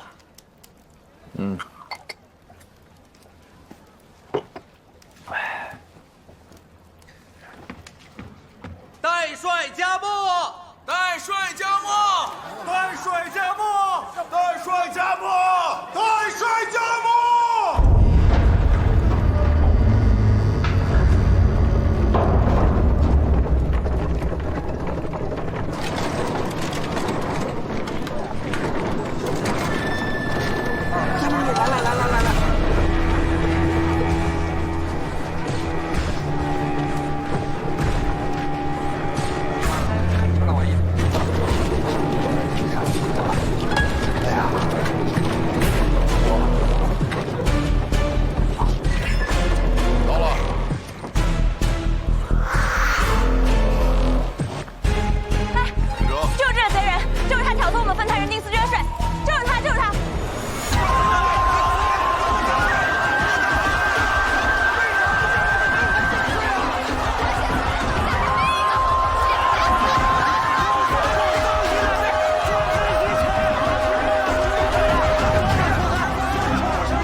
知县呐，你在这装什么父母官呢？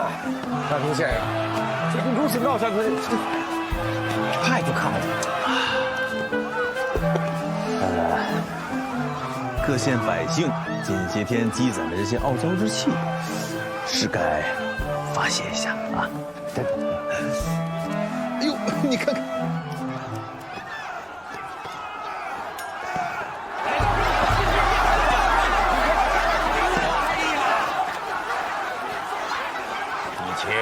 知道帅家墨精通医养，擅长术数，没想到他临危不惧，英勇侠义，可不一般呐！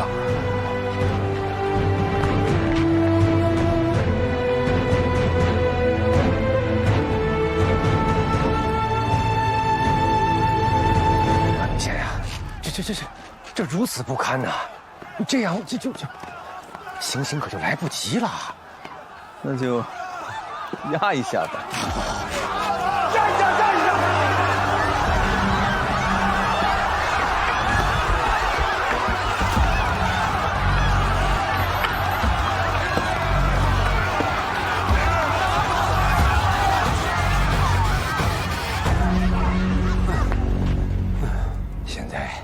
已经都弹压下去了。董主，我们是不是下去啊？我现在下去监斩去啊！百姓不指着金兰谷骂死我，我不下去。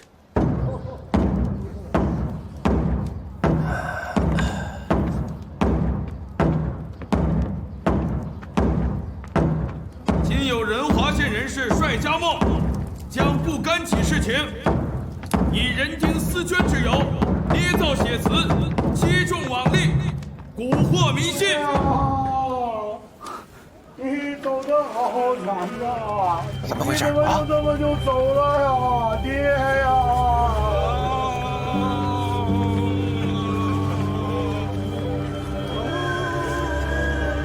站住！贼子！你这该死的贼子！爹，你瞧见了吗？这贼子就要伏法了！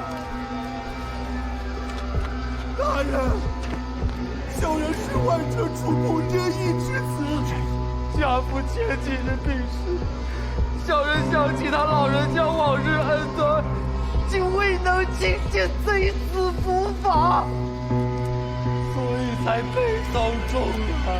袁主簿啊，您怎么就这么去了？您是我们万城百姓的恩人呐！上个月您还带人帮我们修堤坝，怎么老天不长眼？您为何走得如此之快呀？袁主簿啊！袁主簿啊！肃静，肃静！马平贤，再不行刑可就来不及了啊！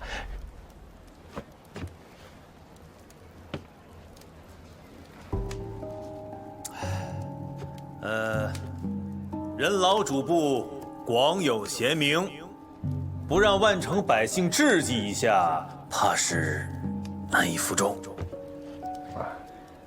多谢马明贤。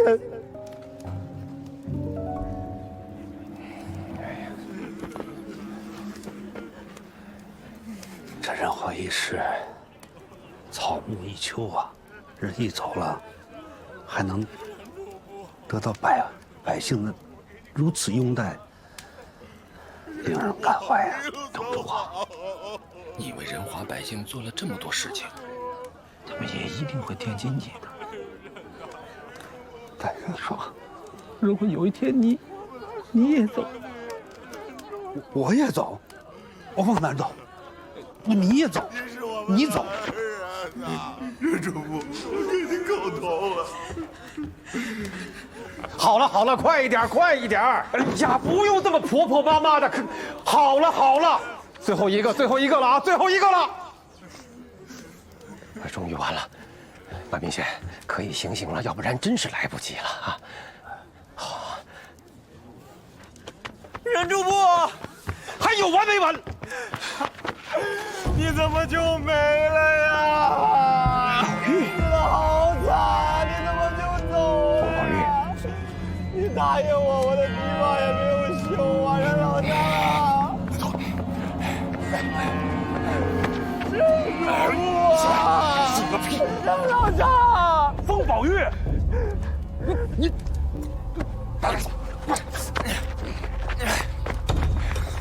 此人故意捣乱。风宝玉，黔驴技穷啊！你是在耗时间吗？莫非还有救兵不成吗？宋人，你个老毒，你到底要害死多少人才肯罢休？冯宝玉，不让你和帅家墨一同问斩，你是撞了大运了！你在这闹什么闹？哈哈，宋人，我这头黔驴还没有技穷。哎，大家听我说，我有话要跟你们讲。风宝玉，你这叫劫法场吗？我风宝玉是仁华县的生员，这人丁私怨税是我跟薛大王一同提供的。为什么只杀他一个人不杀我？为什么？风宝玉，我宝玉，你快是吗？风宝玉，杀我！官府不追究你啊？你就要找死吗？马明贤，这该如何处置啊？那就一并斩了。马明贤，我提醒你一下啊，这斩首杀人是需要上报刑部审核的。杀帅家墨已属御权，再杀冯宝玉的话，还得多准备一份文书。如果出了破绽，那我们就按速拟文书。来人呢？在，取我印来。是。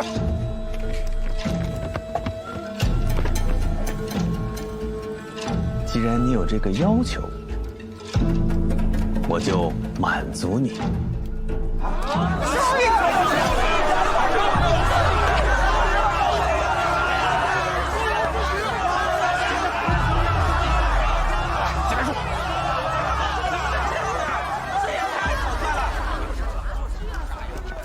这不是个傻子吗？这是这。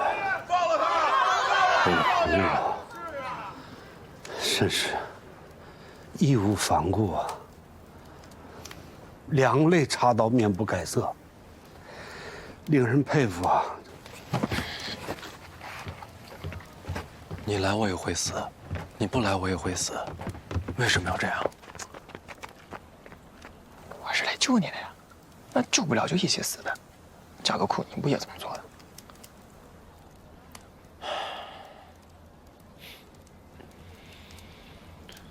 恐怕这次没有什么变数了。还是有变数的。什么变数？我和陈仁清找到思娟全书了。在哪儿？他带着去省城了。半城离省城200里，省城到仁华330里。他怎么去的？当然是骑马。5时半，他要5时半才能到这儿。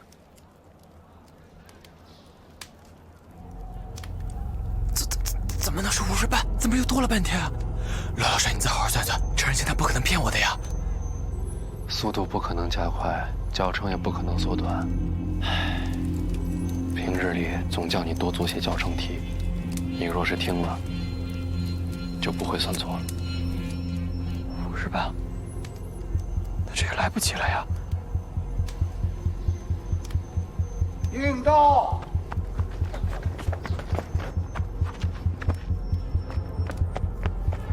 好了，可以了。马明贤，哎，5时半，打开。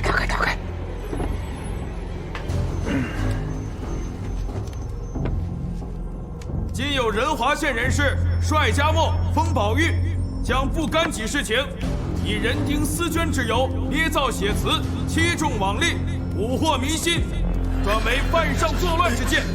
仁华各县亦各精心，删则履言，皆为解体。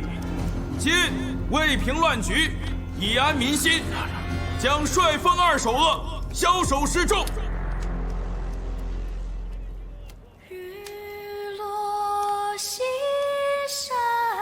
即刻行刑！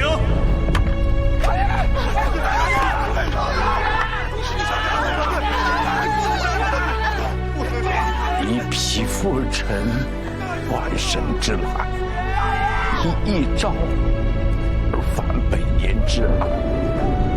如今身虽云梦，仍不失为壮夫下士。你放开他！陈仁清可以赶到，如果他要搬的救兵也在来仁华的路上。斩！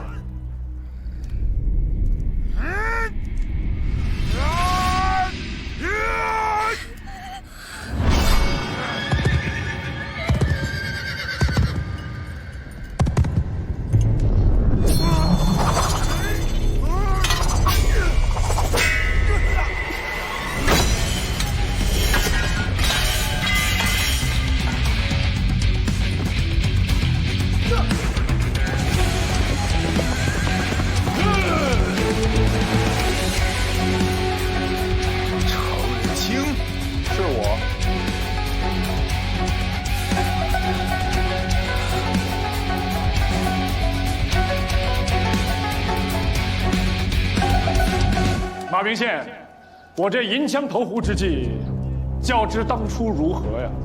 你竟敢持械劫法场！快点行刑，还愣着干什么？砍呐！要不要连我一块杀呀？就凭你今日劫法场一事，我连你一劈斩，给我拿下！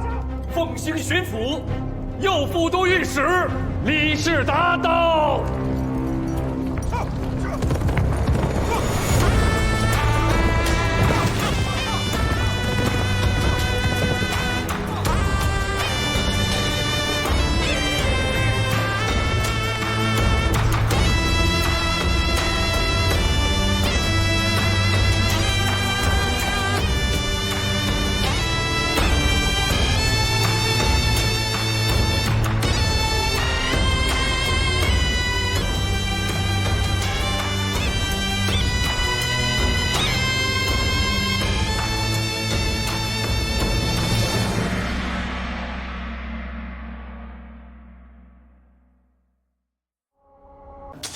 是这个人丁丝绢税。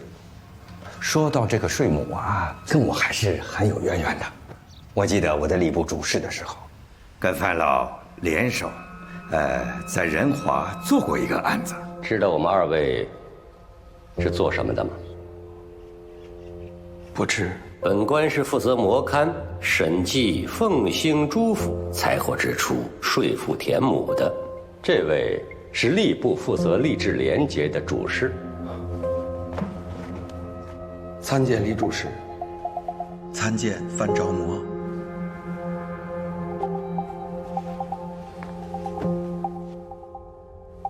你们仁华县有一笔人丁丝绢税，你可听说过？知道。这笔税目折银3530两，按道理应该是由仁华县来征收，借送到晋安府，再由晋安府借送到省城户部承运库，对吧？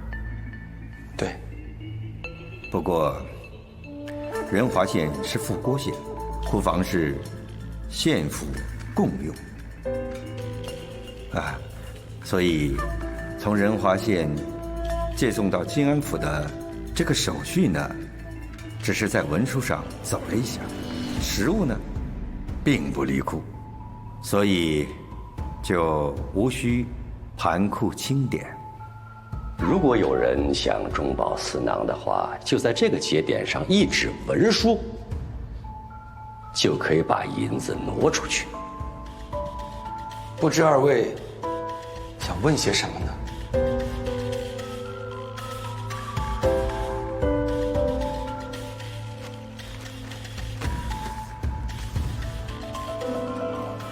这个是你画的押吧？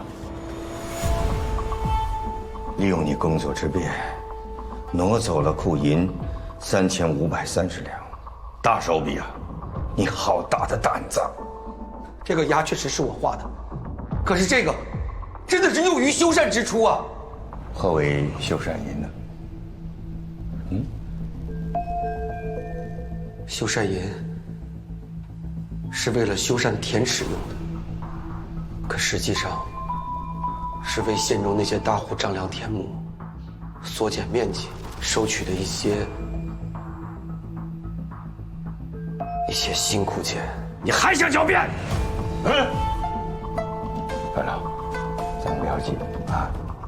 你刚才说，你只是收贿赂，并没有挪用税银，你有证据吗？有。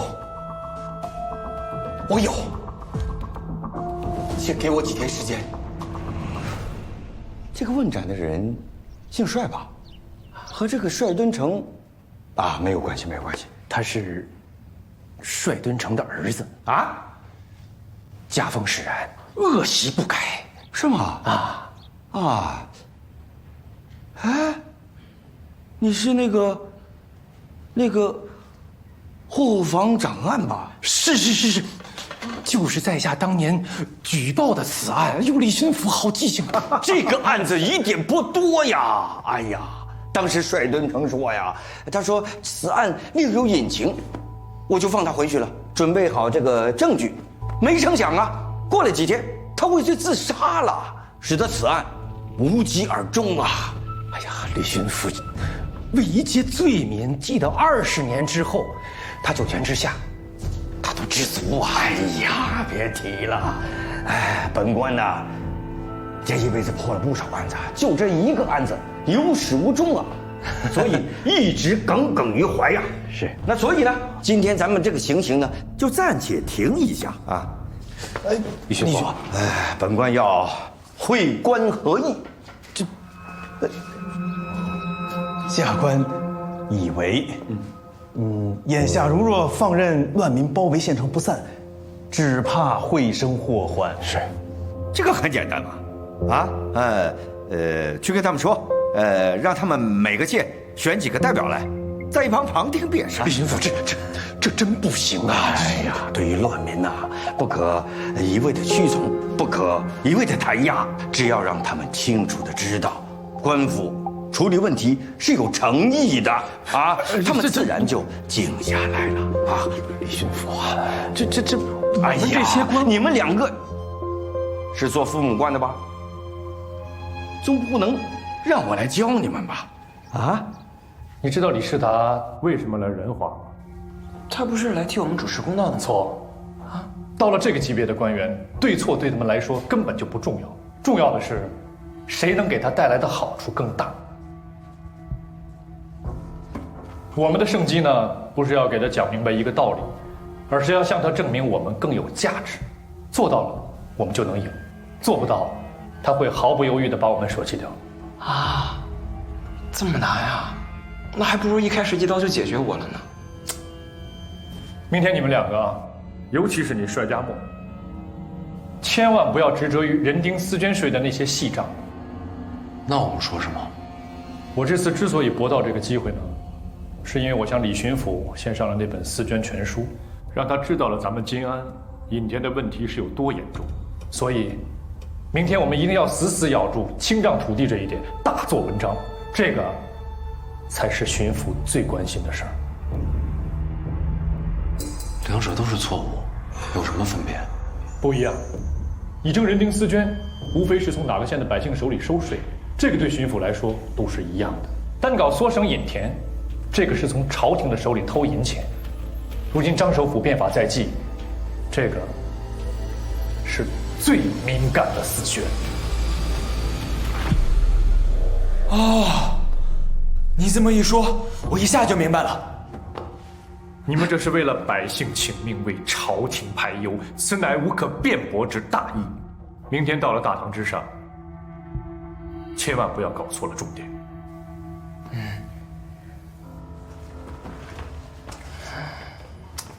你们俩琢磨琢磨啊，记得。程县长，这一语惊醒梦中人呐！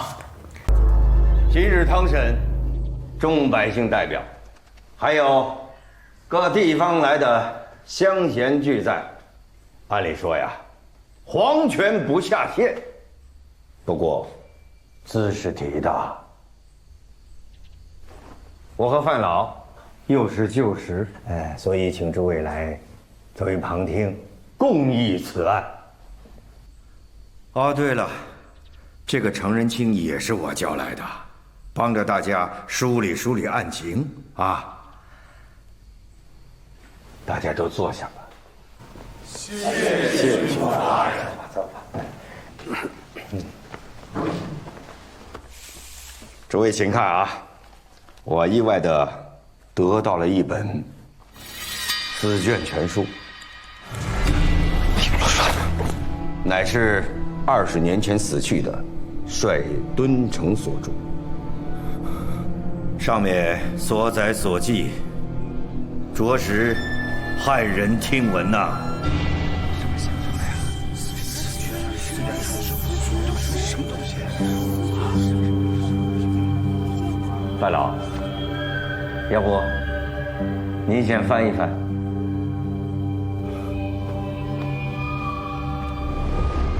李先生，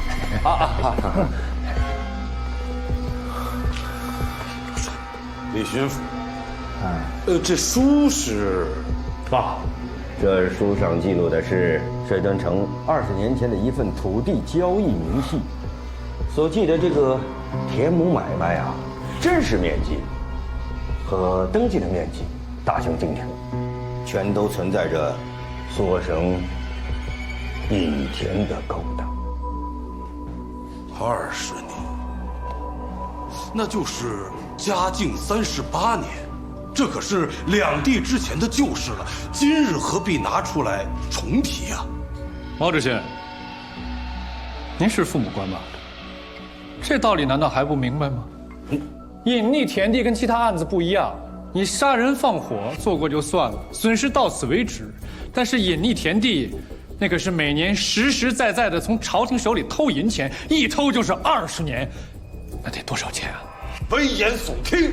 再不及时制止的话，年头越多，流失的税银就越多。您说，该不该旧事重提啊？正是这个道理。李巡抚，在下以为还是要先搞清楚这私捐全书的真伪啊，否则这讨论半天也是空中楼阁呀。那是。请问这书您是来自何处啊？此书乃是得自刚刚去世的任主簿家中。当年任主簿跟帅敦成是知交好友，得其托付珍藏此册，临终一命要将它公诸于世。任主簿已经死了，你们便可以随意的编排，反正他在九泉之下，又不能反驳。鉴定账册不一定非得人在呀，从字迹不也能分辨吗？20年了，这帅敦成的笔迹，这如何分辨的出啊？谁说要鉴定帅敦成的字迹啊？宋统判，怕是您还不知道吧？这私捐全书上不光有帅敦成的记录，还有任主簿这20年的增补批注。任主簿在金安做了这么多年的官，怕是他的亲笔文牍可以装满半个价格库，我们随便取几本出来比照一下，岂不轻易可知吗？这个帅敦成，我接触过，脑子里有些问题，所以他写的这个东西不足为信呐。范老啊，此言差矣吧。您若是说帅氏父子他们不通人情世故呢，确实如此。但您若说他们做的账不足信，那就真的有点睁着眼睛说瞎话了。谁不知道帅氏父子他们的算学功夫独步天下，怕是整个凤兴都找不出对手来。算得好和诚实可信是两码事儿。说得好，马并先，就如同写文章，有些人写的是花团锦簇，其实满肚子皆是男盗女娼。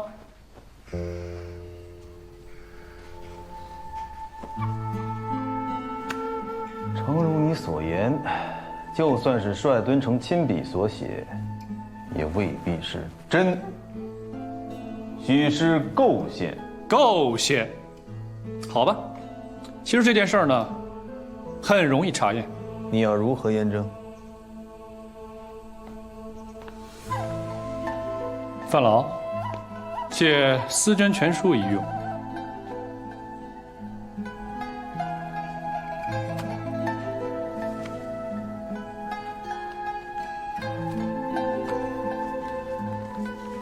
这里边有一条记录，嘉靖38年的7月，同阳的一户费姓人家和赵姓人家有一笔土地交易，都看清楚，看清楚。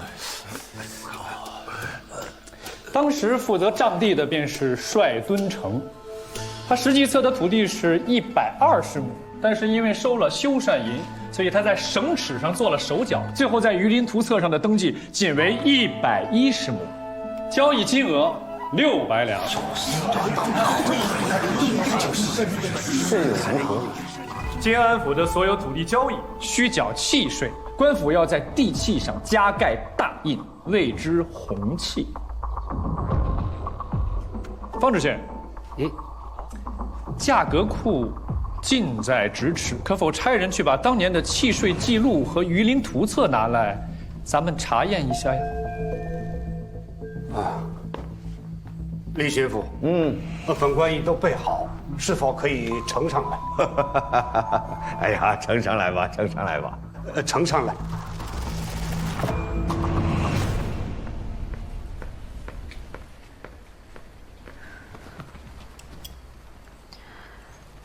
姐姐，这是宝月之前让我替他保管的，今日还给你。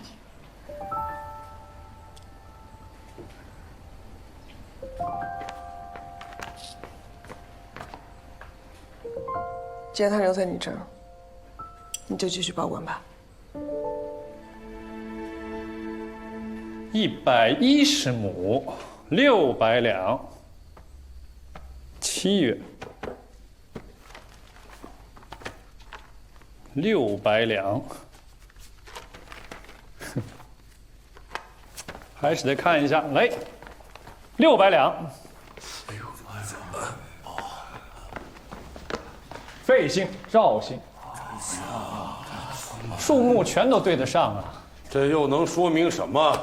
很有可能是那帅敦成先看到了这鱼鳞图册，然后故意夸大数字。毛知县，怕是他们两家的来历你还不太清楚哦。马彬县，麦田的费家是令堂的娘家吧？是。又如何？这买田的赵家就变得更有趣儿了。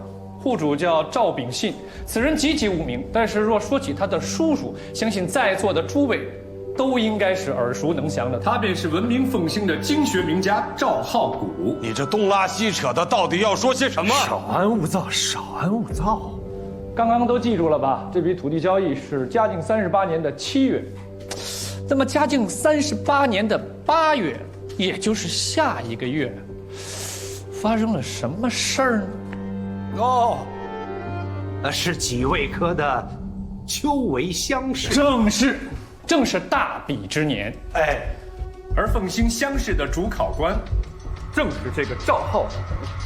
他虽然是江西人，但是侄子却定居在仁华。我与马彬县呢素有同窗之谊，恰好也参加了这一年的乡试。只可惜啊，我是因过被处落了，马彬县则金榜题名了。那是因为你当时夹带舞弊而被处落，此等人品，谁还敢信啊？你不必信我，信证据就好。这个契税记录上不是有证明吗？110亩，600两。也就是每亩不到5两5，但是当时的地价平均应该是在10两左右。我就非常的好奇了，马彬县，在乡试之前，你的娘家以半价卖了实际的120亩地给主考官的侄子，然后你就金榜题名了。李巡抚，这是公然污蔑官员清誉，不光侮辱下官，还侮辱下官加词作诗，是可忍孰不可忍？看来。果真发生这件事了。李巡抚，在下可否呈上证据？呈上来吧。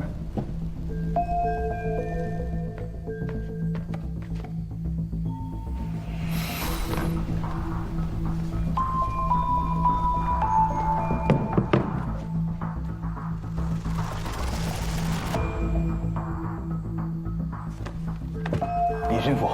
岂可因小人之谗言而因一方之官员？这是官方记录，要不你承认官府造假，要不你承认自己科长舞弊。程真卿，马文才，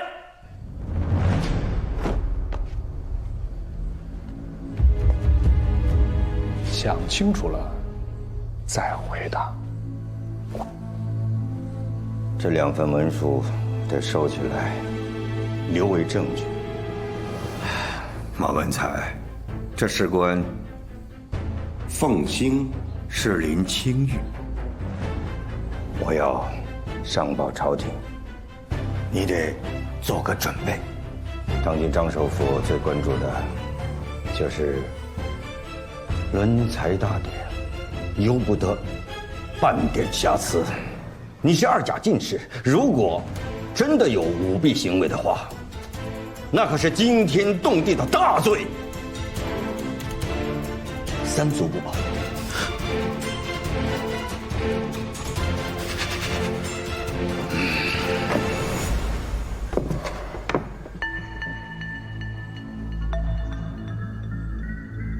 早点查清，早点还你个清白。这也太草率了。来人，送马文才休息。是。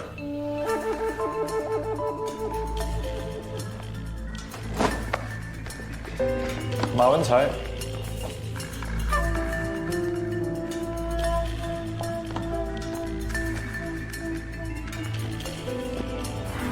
我今天所做的这一切呢，不是为了你我之间的机缘，是为了正气。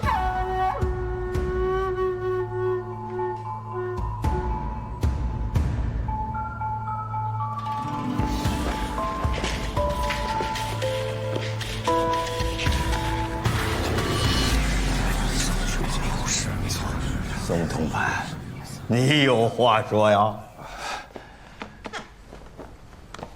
李巡抚啊，刚才的讨论实在是离题万里，不知所谓。哦，在下以为这《思捐全书》的真伪并不重要，关键是这作者是否诚信。哦，在下是当年帅敦城案的提告人，此案的虚实我尽知之。哎呀，那你讲啊。当年我在护房做掌案，这帅敦城呢是我手下的书手。这个人倒是成绵老实，算术功夫啊真是一流。哦，但是有一个弱点，就是这个孩子呀，这孩子呀从小就有痴病，所以他们夫妻二人一心就想聘请名医为其诊治，可惜身无积蓄啊。所以这帅敦城会铤而走险，勾结大户，收受贿赂，其行可诛，其情可悯呐。哎呀，不错啊。范老啊，我好像记得当初的卷宗上是有这个记录。是。当时我心想，这是旧情，我睁一只眼闭一只眼。哎呀，可是这帅敦城他胆子越来越大呀！我屡劝他不听，我不得已上报官府，引起您和范老的调查。所谓穷鼠孽离，一个老实人走投无路，必然心生怨恨。凭借他的算术造诣，伪造一本交易记录轻而易举，是以被之以为这本书不可轻信。等一等，你是说这《思捐全书》是帅敦城伪造的？对，那他何必举火自焚呢？岂不矛盾？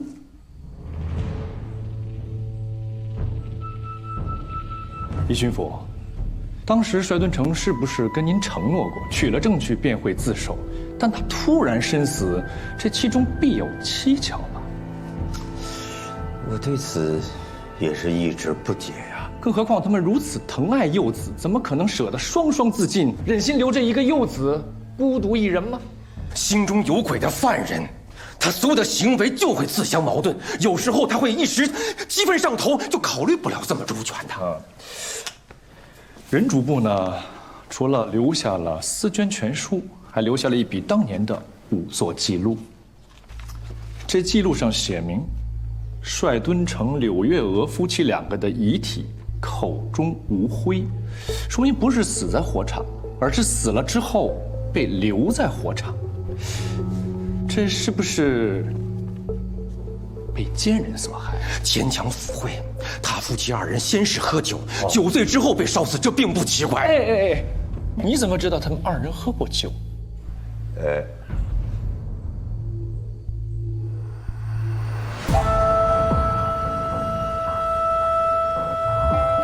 我在仵作的文书里亲眼看到的。文书哦，仵作的文书。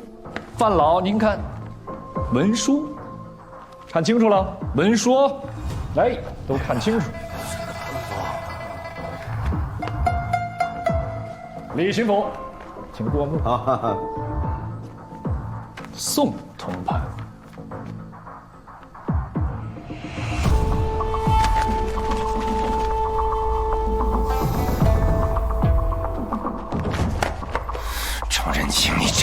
炸你又如何？人主簿不可能留这种没用的东西，我就是在炸你，我杜撰的。我再问你一遍，你怎么知道他们2人喝过酒？你在现场？我怎么可能在现场？事发之后，仵作亲口跟我说的。仵作是神仙吗？烧焦的遗骸还知道他们2个有没有喝过酒？知道他们喝过酒的，除了帅家梦，还有当日在场之人。说吧，你去帅敦成家做什么？我没有。你没有？你是当时护房的长啊！帅敦城为那些人篡改土地数字，不可能略过你。还有这私捐全书上的每一笔交易，都与你有牵连。从常理推断，你杀人的嫌疑最大，你便是杀了帅敦城柳月娥夫妇2个的凶手。血口喷人，你这毫无证据的污蔑！污蔑！你看着帅家墨，7岁的帅家墨眼睁睁地看着自己的父母死在火海，20年来，他一直在重复这个噩梦。20年，你现在看着他的眼睛，对他说：“你与此事无关。”说。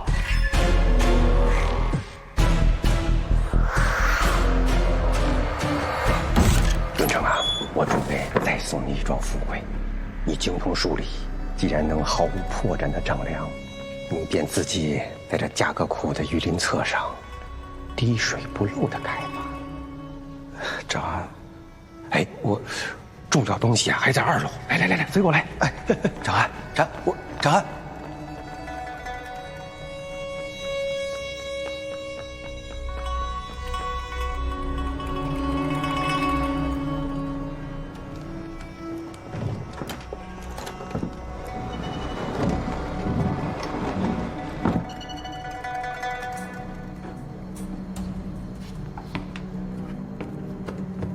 江墨，还记得爹教你的退步句顶之术吗？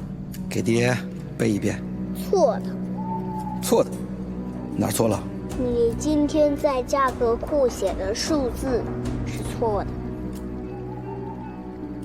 我不干了。我觉得我对不起自己的良心。哎呀！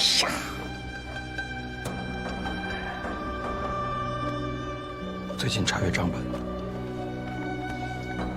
发现这人丁4捐税有很大的问题，咱们县每年要比别的县多交人丁4捐税3530两，那又如何？宋长安，你知道有多少人就因为多交了几两银子的税钱而家破人亡？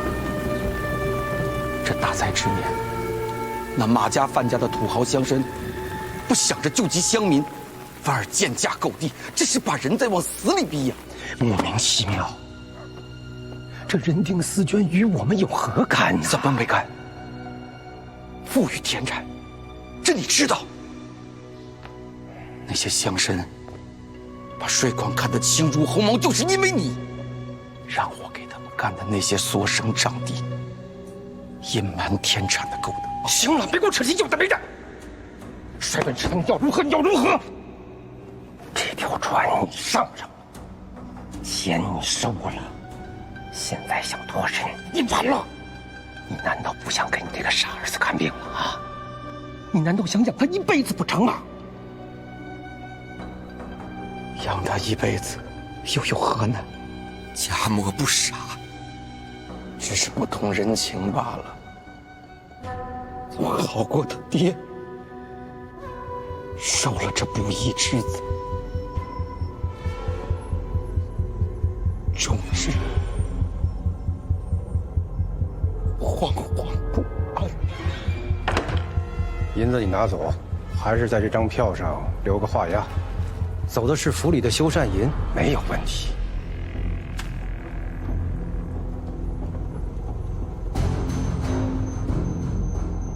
我害了那么多人，是我该付出代价的时候。这本书里的事例，是我收集了这1年多为富户丈量土地的证据，盈缩多少，失策多少。原本以为只是为了佐证我推步据顶之术，这是我刚刚写完的公诉。当做这本书的序吧。这个错误80年都没人改正，不仅苦了一线的老百姓，更是那些贪官污吏的遮羞布。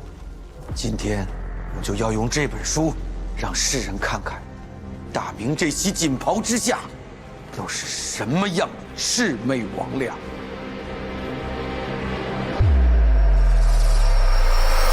我想起来了。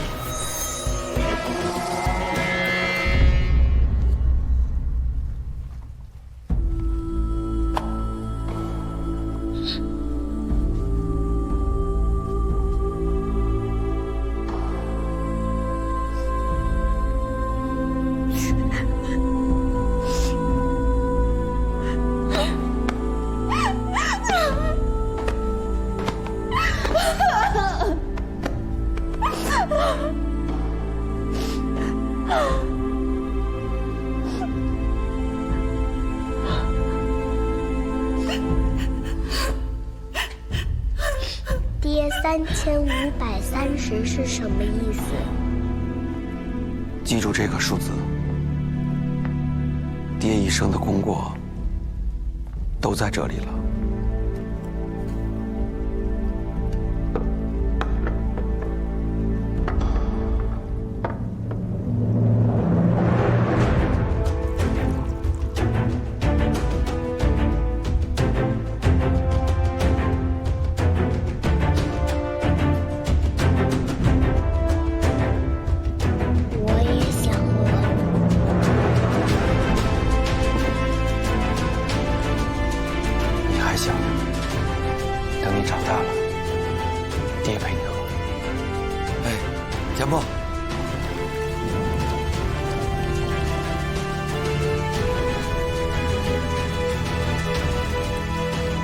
今天咱们俩也喝个痛快吧。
罗顺，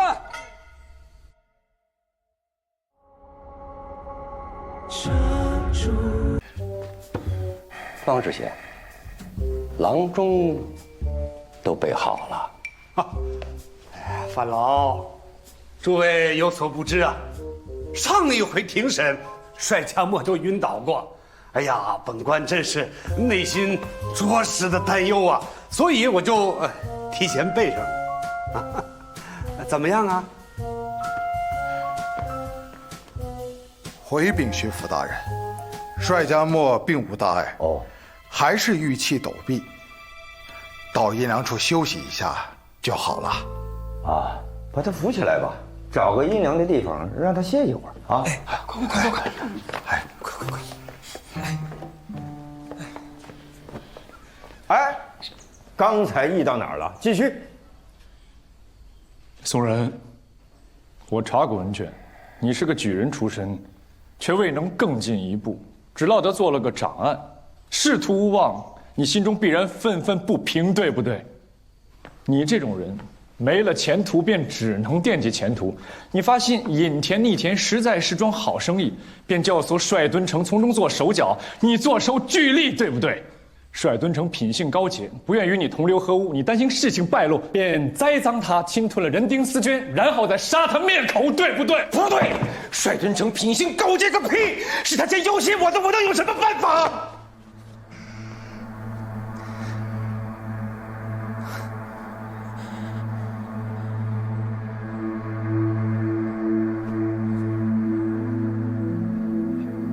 宋同伴，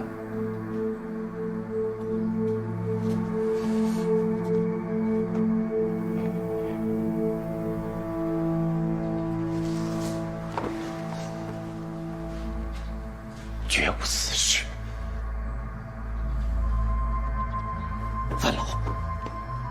范老可以为在下担保。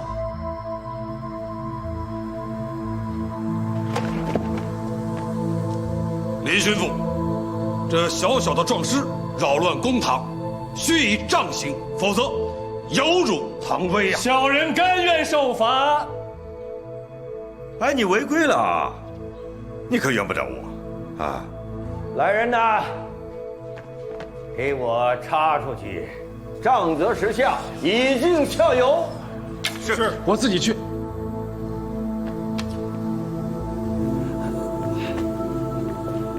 宋同派，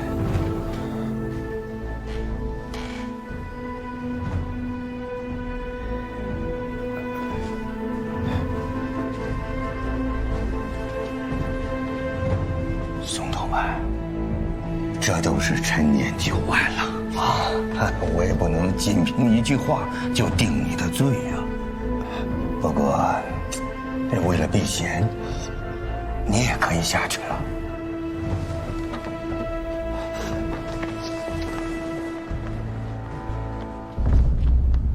记住了，一定要死死咬住范云。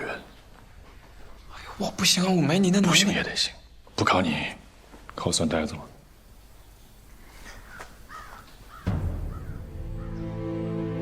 记住昨天晚上我说的话，你便不会输。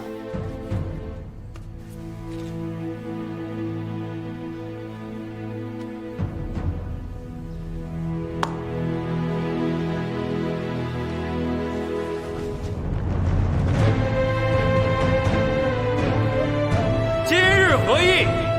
本府有言在先，不得妄行讼师手段。然成人妻以行诈得利，不知妻心之害，杖责时下，以儆效尤。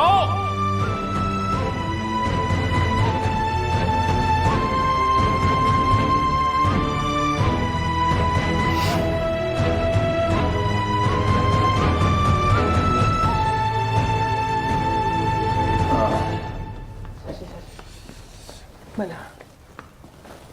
北杏而来，完全是因为清账而激起了民愤。若再来一次，恐怕我等就按不住了。本县谨遵巡抚衙门的决定，绝无二话。二位啊，这个青田呢，这个容易引起民怨啊，我们就别火上浇油了。哎，不是啊，事情不是这样的。不是怎样？你把话说清楚。这个清账，这什么这？冯宝玉，本官警告你，在这大堂之上，所有的事情你要想清楚再说。你敢说错一句话，恐怕你就得大胆说出来了。说，你若想清楚了，就快说。明天我们一定要死死咬住清账土地这一点，大做文章。这个才是巡抚最关心的事儿。单搞缩省引田，这就是从朝廷的手里偷银钱。如今张守虎变法在即，这个说呀，是最敏感的死穴。苏神引田清账土地，启禀李巡抚，这次清账激起民变，并不是清账本身的缘故，而是底下执行变了味道。放肆！你一个书生敢在这里妄议政务？毛知县，你错了，我不是胡说的，我是在头阳县亲眼看到、亲身经历的。啊？你还有这样的经历？说。接下来啊，冯宝玉得看着自己了。其实这案子呀，就没想过你们要赢。你们三个只要是平平安安的，就老天保佑了。哎，你呀，总是小看你弟弟，给他照顾得太好了，结果呢，他在你面前就只能连起爪牙，扮作一个无能的纨绔。你说谁是无能的？你，我觉得宝玉，分公子，他虽然看起来傻乎乎的，但其实还挺厉害的。听见没有？好，那既然小芝姑娘这不也说了吗？冯宝玉挺厉害的，那你作为至亲之人呢，你就放手让他去成长就好了。这冯宝玉吧，也有一股执着的持气，你不知道他是不是学自帅家魔，我反正是自愧不如。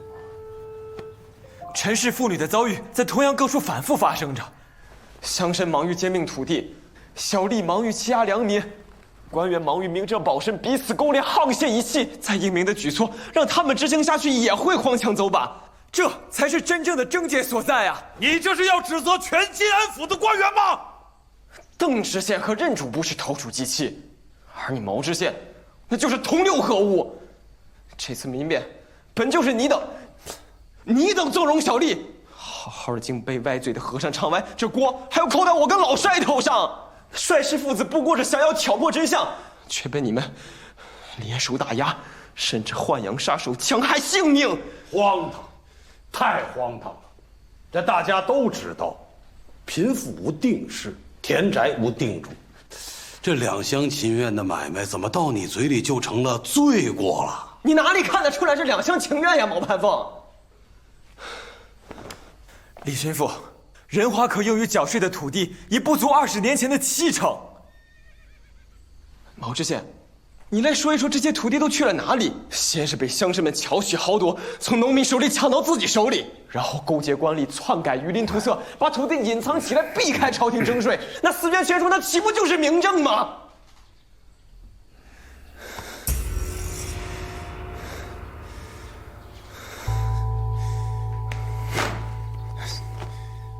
倘若天下府县都和金安府一样，税田逐年缩水，岂不是百姓负担愈重，朝廷却未能夺得分毫？田土每年所产，下不能流于黎民之手，上不能输缴于朝廷库房，全都肥大了你们这些横亘其中的囊虫、毒种、毒瘤。长此以往，国将不国呀！冯宝玉，你这好一片策论呐！如果这是乡试的话，我点你头名。说。李巡抚，这小子就是胡说八道，攻讦朝政啊！哎呀，是不是胡说八道？得有证据呀！你刚才说什么？陈氏妇女，他们现在何处啊？来了。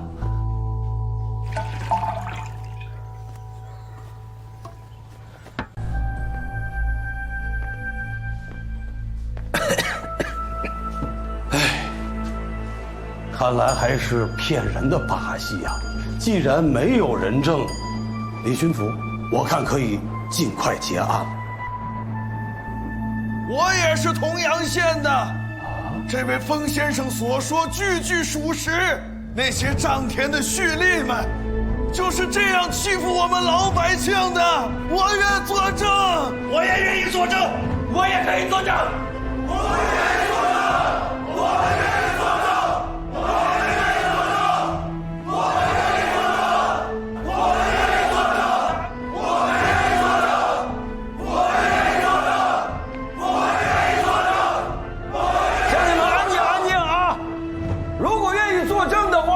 就在这文书上签个字，按个手印吧。好。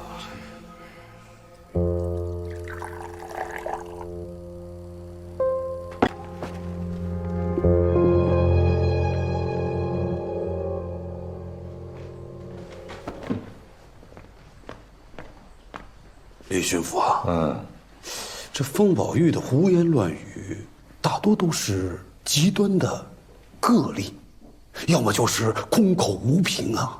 如果这些一旦传出去，恐怕这晋安8县的知县都要惶恐啊。方知县，你惶恐啊？回李巡抚，百姓都叫我方石相，那石相怎么会恐慌呢？懒细毛知县，你确实应该惶恐一下。李巡抚，我要在此提出指控：之前刘巡案想要彻查人丁私捐税，毛潘凤公然违令，蓄意烧毁价格库，销毁朝廷账册，还想杀5个老臣灭口，胡说八道！上次已经审得分明了，是那老张监守自盗，已经畏罪自杀了啊！又是畏罪自杀！毛潘凤，监安府的犯人怎么都这么识趣？你一需要，他立马就自杀是吧？李巡抚，这种小人之言是不能听的。他们在晋安府那都是出了名的奸佞之徒，信不得的。啊，他是谁呀？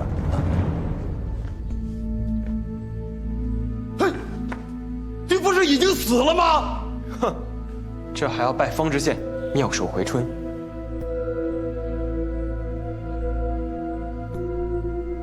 方知县，这是怎么回事？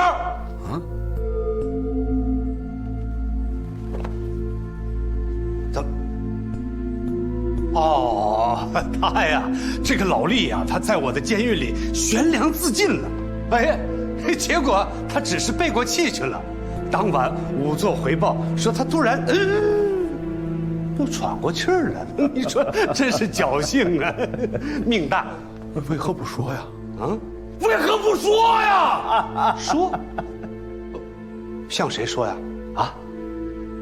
老知县，这事儿可是你做的不地道啊！啊！你派人到我仁华的监狱里去，想让这老厉死在监狱里，你这不是让我背锅吗？这么麻烦的事儿，你把他甩到我头上来，你还让我说？我说什么？我向谁说？老书吏，进前一步说话。来，您跟李巡抚面前好好说说。喂，李巡抚，当初毛知县和陆捕头找到我，让我配合他们，把价格库连同里边人一把火烧掉，伪装成误入火烛的现场。芸娘为什么会选择你这么个破落壮士？如果我不死，就把我的女儿和外孙把他扶起来说话。老人家，我侥幸没死，就托人给兰溪报信儿，可没想到我的女儿外孙生生饿死在家里，就是你们！哎呦，还程度的那样保我家人一尸平安！你个老匹夫，血口喷人，我掐死你！毛知县，打死你！掐死你！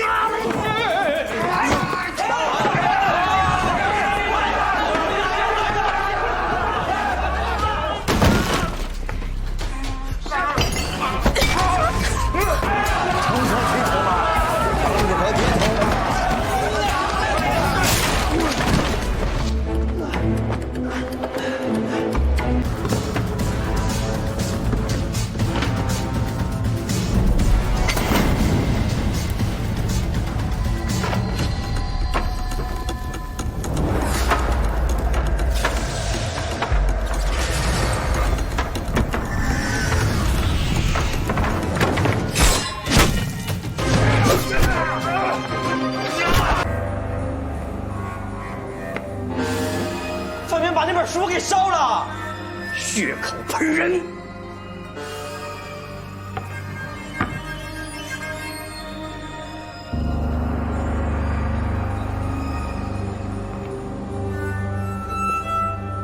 方知县，你可否看见？哎，是何人而为啊？这适才乱作一团，下官心脉骤停，未曾觉察呀。那你就待在上面吧。啊，来，接着一。李巡抚，李巡抚啊，哎呀，下来吧，下来吧。我们继续。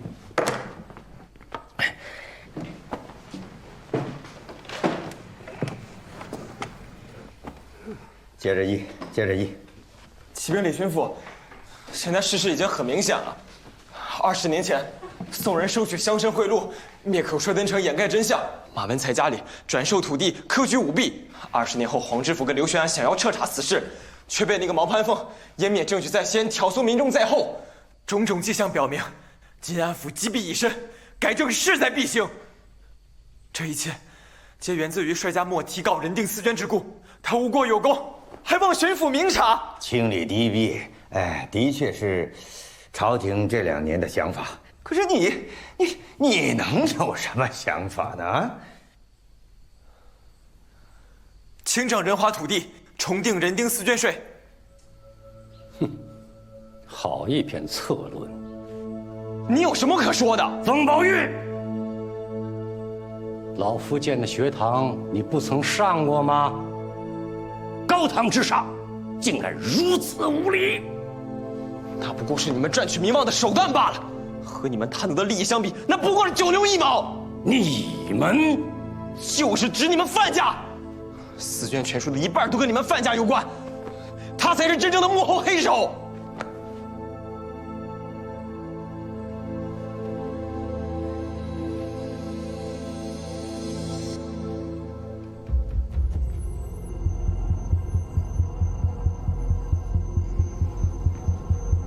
巡抚大人，大明律哪一条写明，拥有田地多的人有罪？不曾。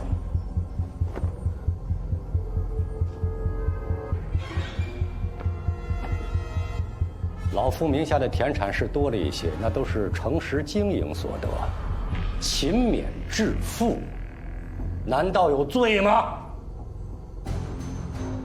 你们家那么多的土地，怎么可能每一笔都是公平买卖？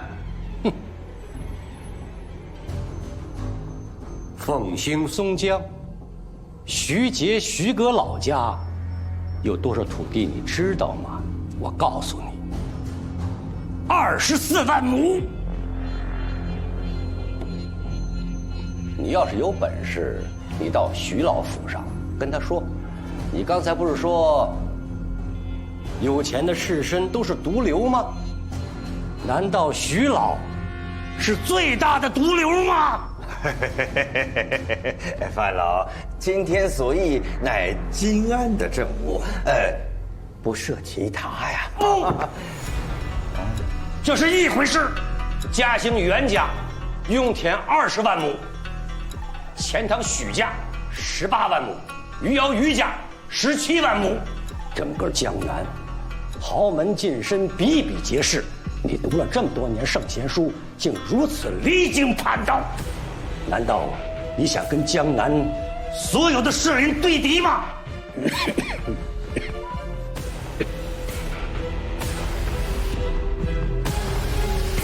你个老狐狸，你不要偷换概念。我们今天聊的不是买卖土地之事，而是你隐匿田地，那是……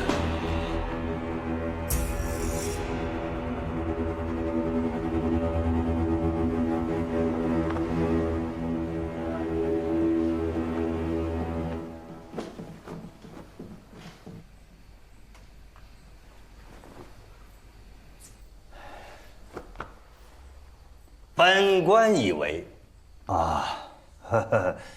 今日堂议到此为止吧。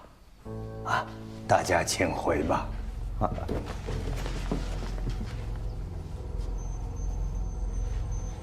就算没了思捐权术，我同样可以证明。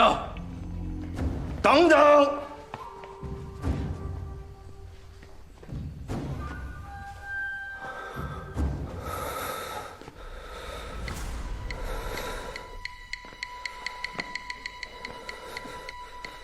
帅家墨，难道你能背过不成？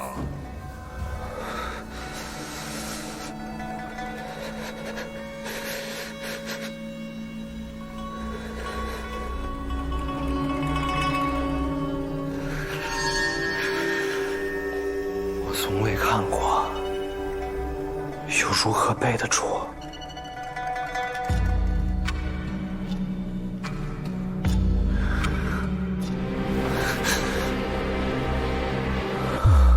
但只要范老挑出他名下任何一处田产，交与我重新丈量，看看与榆林图册记载是否相符，就可以一清二楚。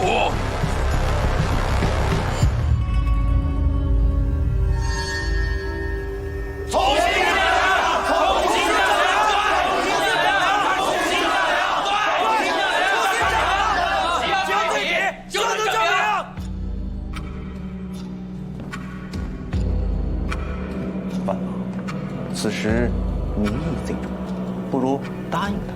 反正田是咱们的，而且核准丈量的次序也都是咱自己人。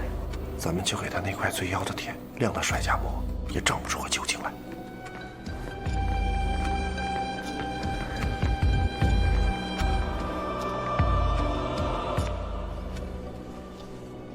老夫在仁华确有一块土地，土名武功堂下，行序69号。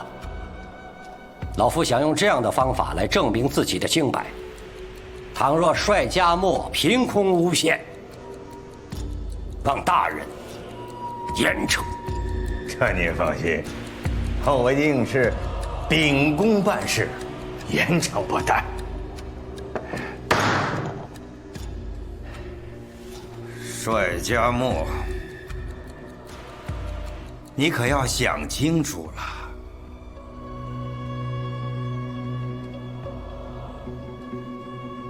其实我很高兴。从一开始仁华县那次议论，我就不明白，为什么一个简单的算学问题要搞得如此复杂？明明就是1加1等于2的事情，却牵扯到这么多不相干的人和事，所以才到了如今这个局面。现在好了，算学的问题终归还是要回到算学本身，只要解决了眼前的问题，就可以解决一切。好，本官欣赏你的勇气，即刻动身吧。不必了。这块武功堂下行序69号田，可是咱县最要的田了。我测算了3遍，才得出结果。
田10亩6分，分毫不差。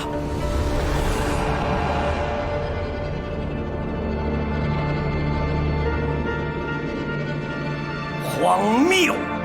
随口说一说，明显就是为了诬陷范老。榆林图册上写得清清楚楚，9亩2分。望李巡抚派府中护防蓄力，核准丈量，莫被宵小之辈妄言蒙蔽。对，没错。好啊，到底是9亩2分呢，还是10亩6分呢？确实要重新丈量核算。巧了！本官手底下真有几位算学的名家，账前经验颇为丰富。来人，即刻动身吧！撤！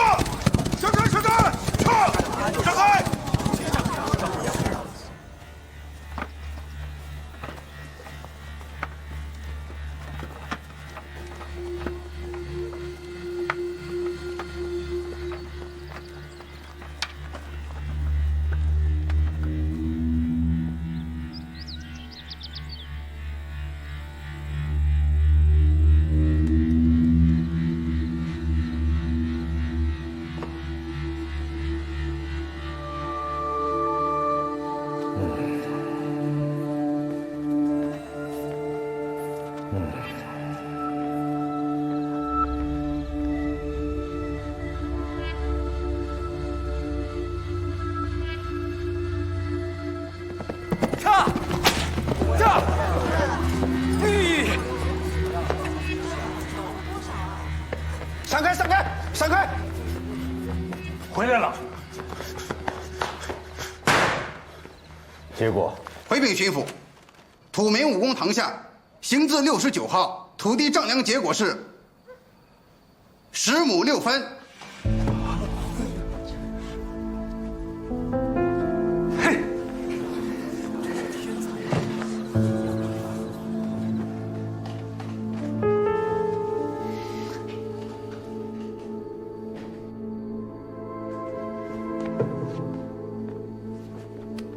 李巡抚，老夫有一言是关于丈量事宜，能否借一步讲话？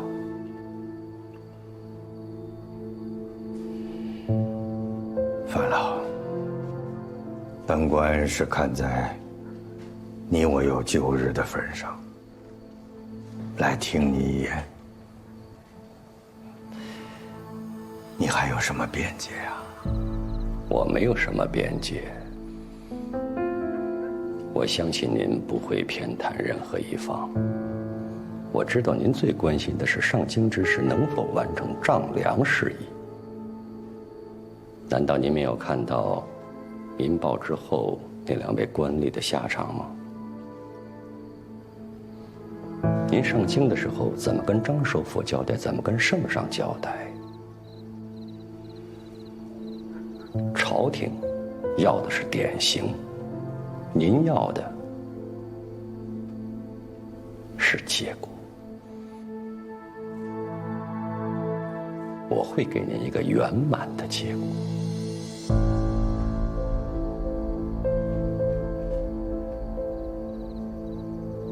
什么？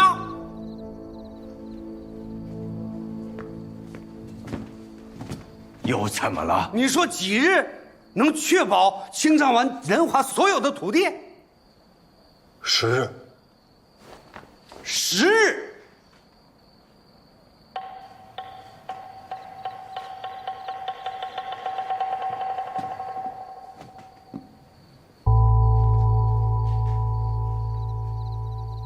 这个清丈田地呀，它本来是一件好事儿。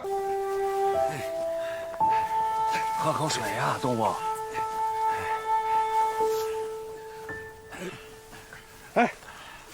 兄弟，谢谢，辛苦了啊！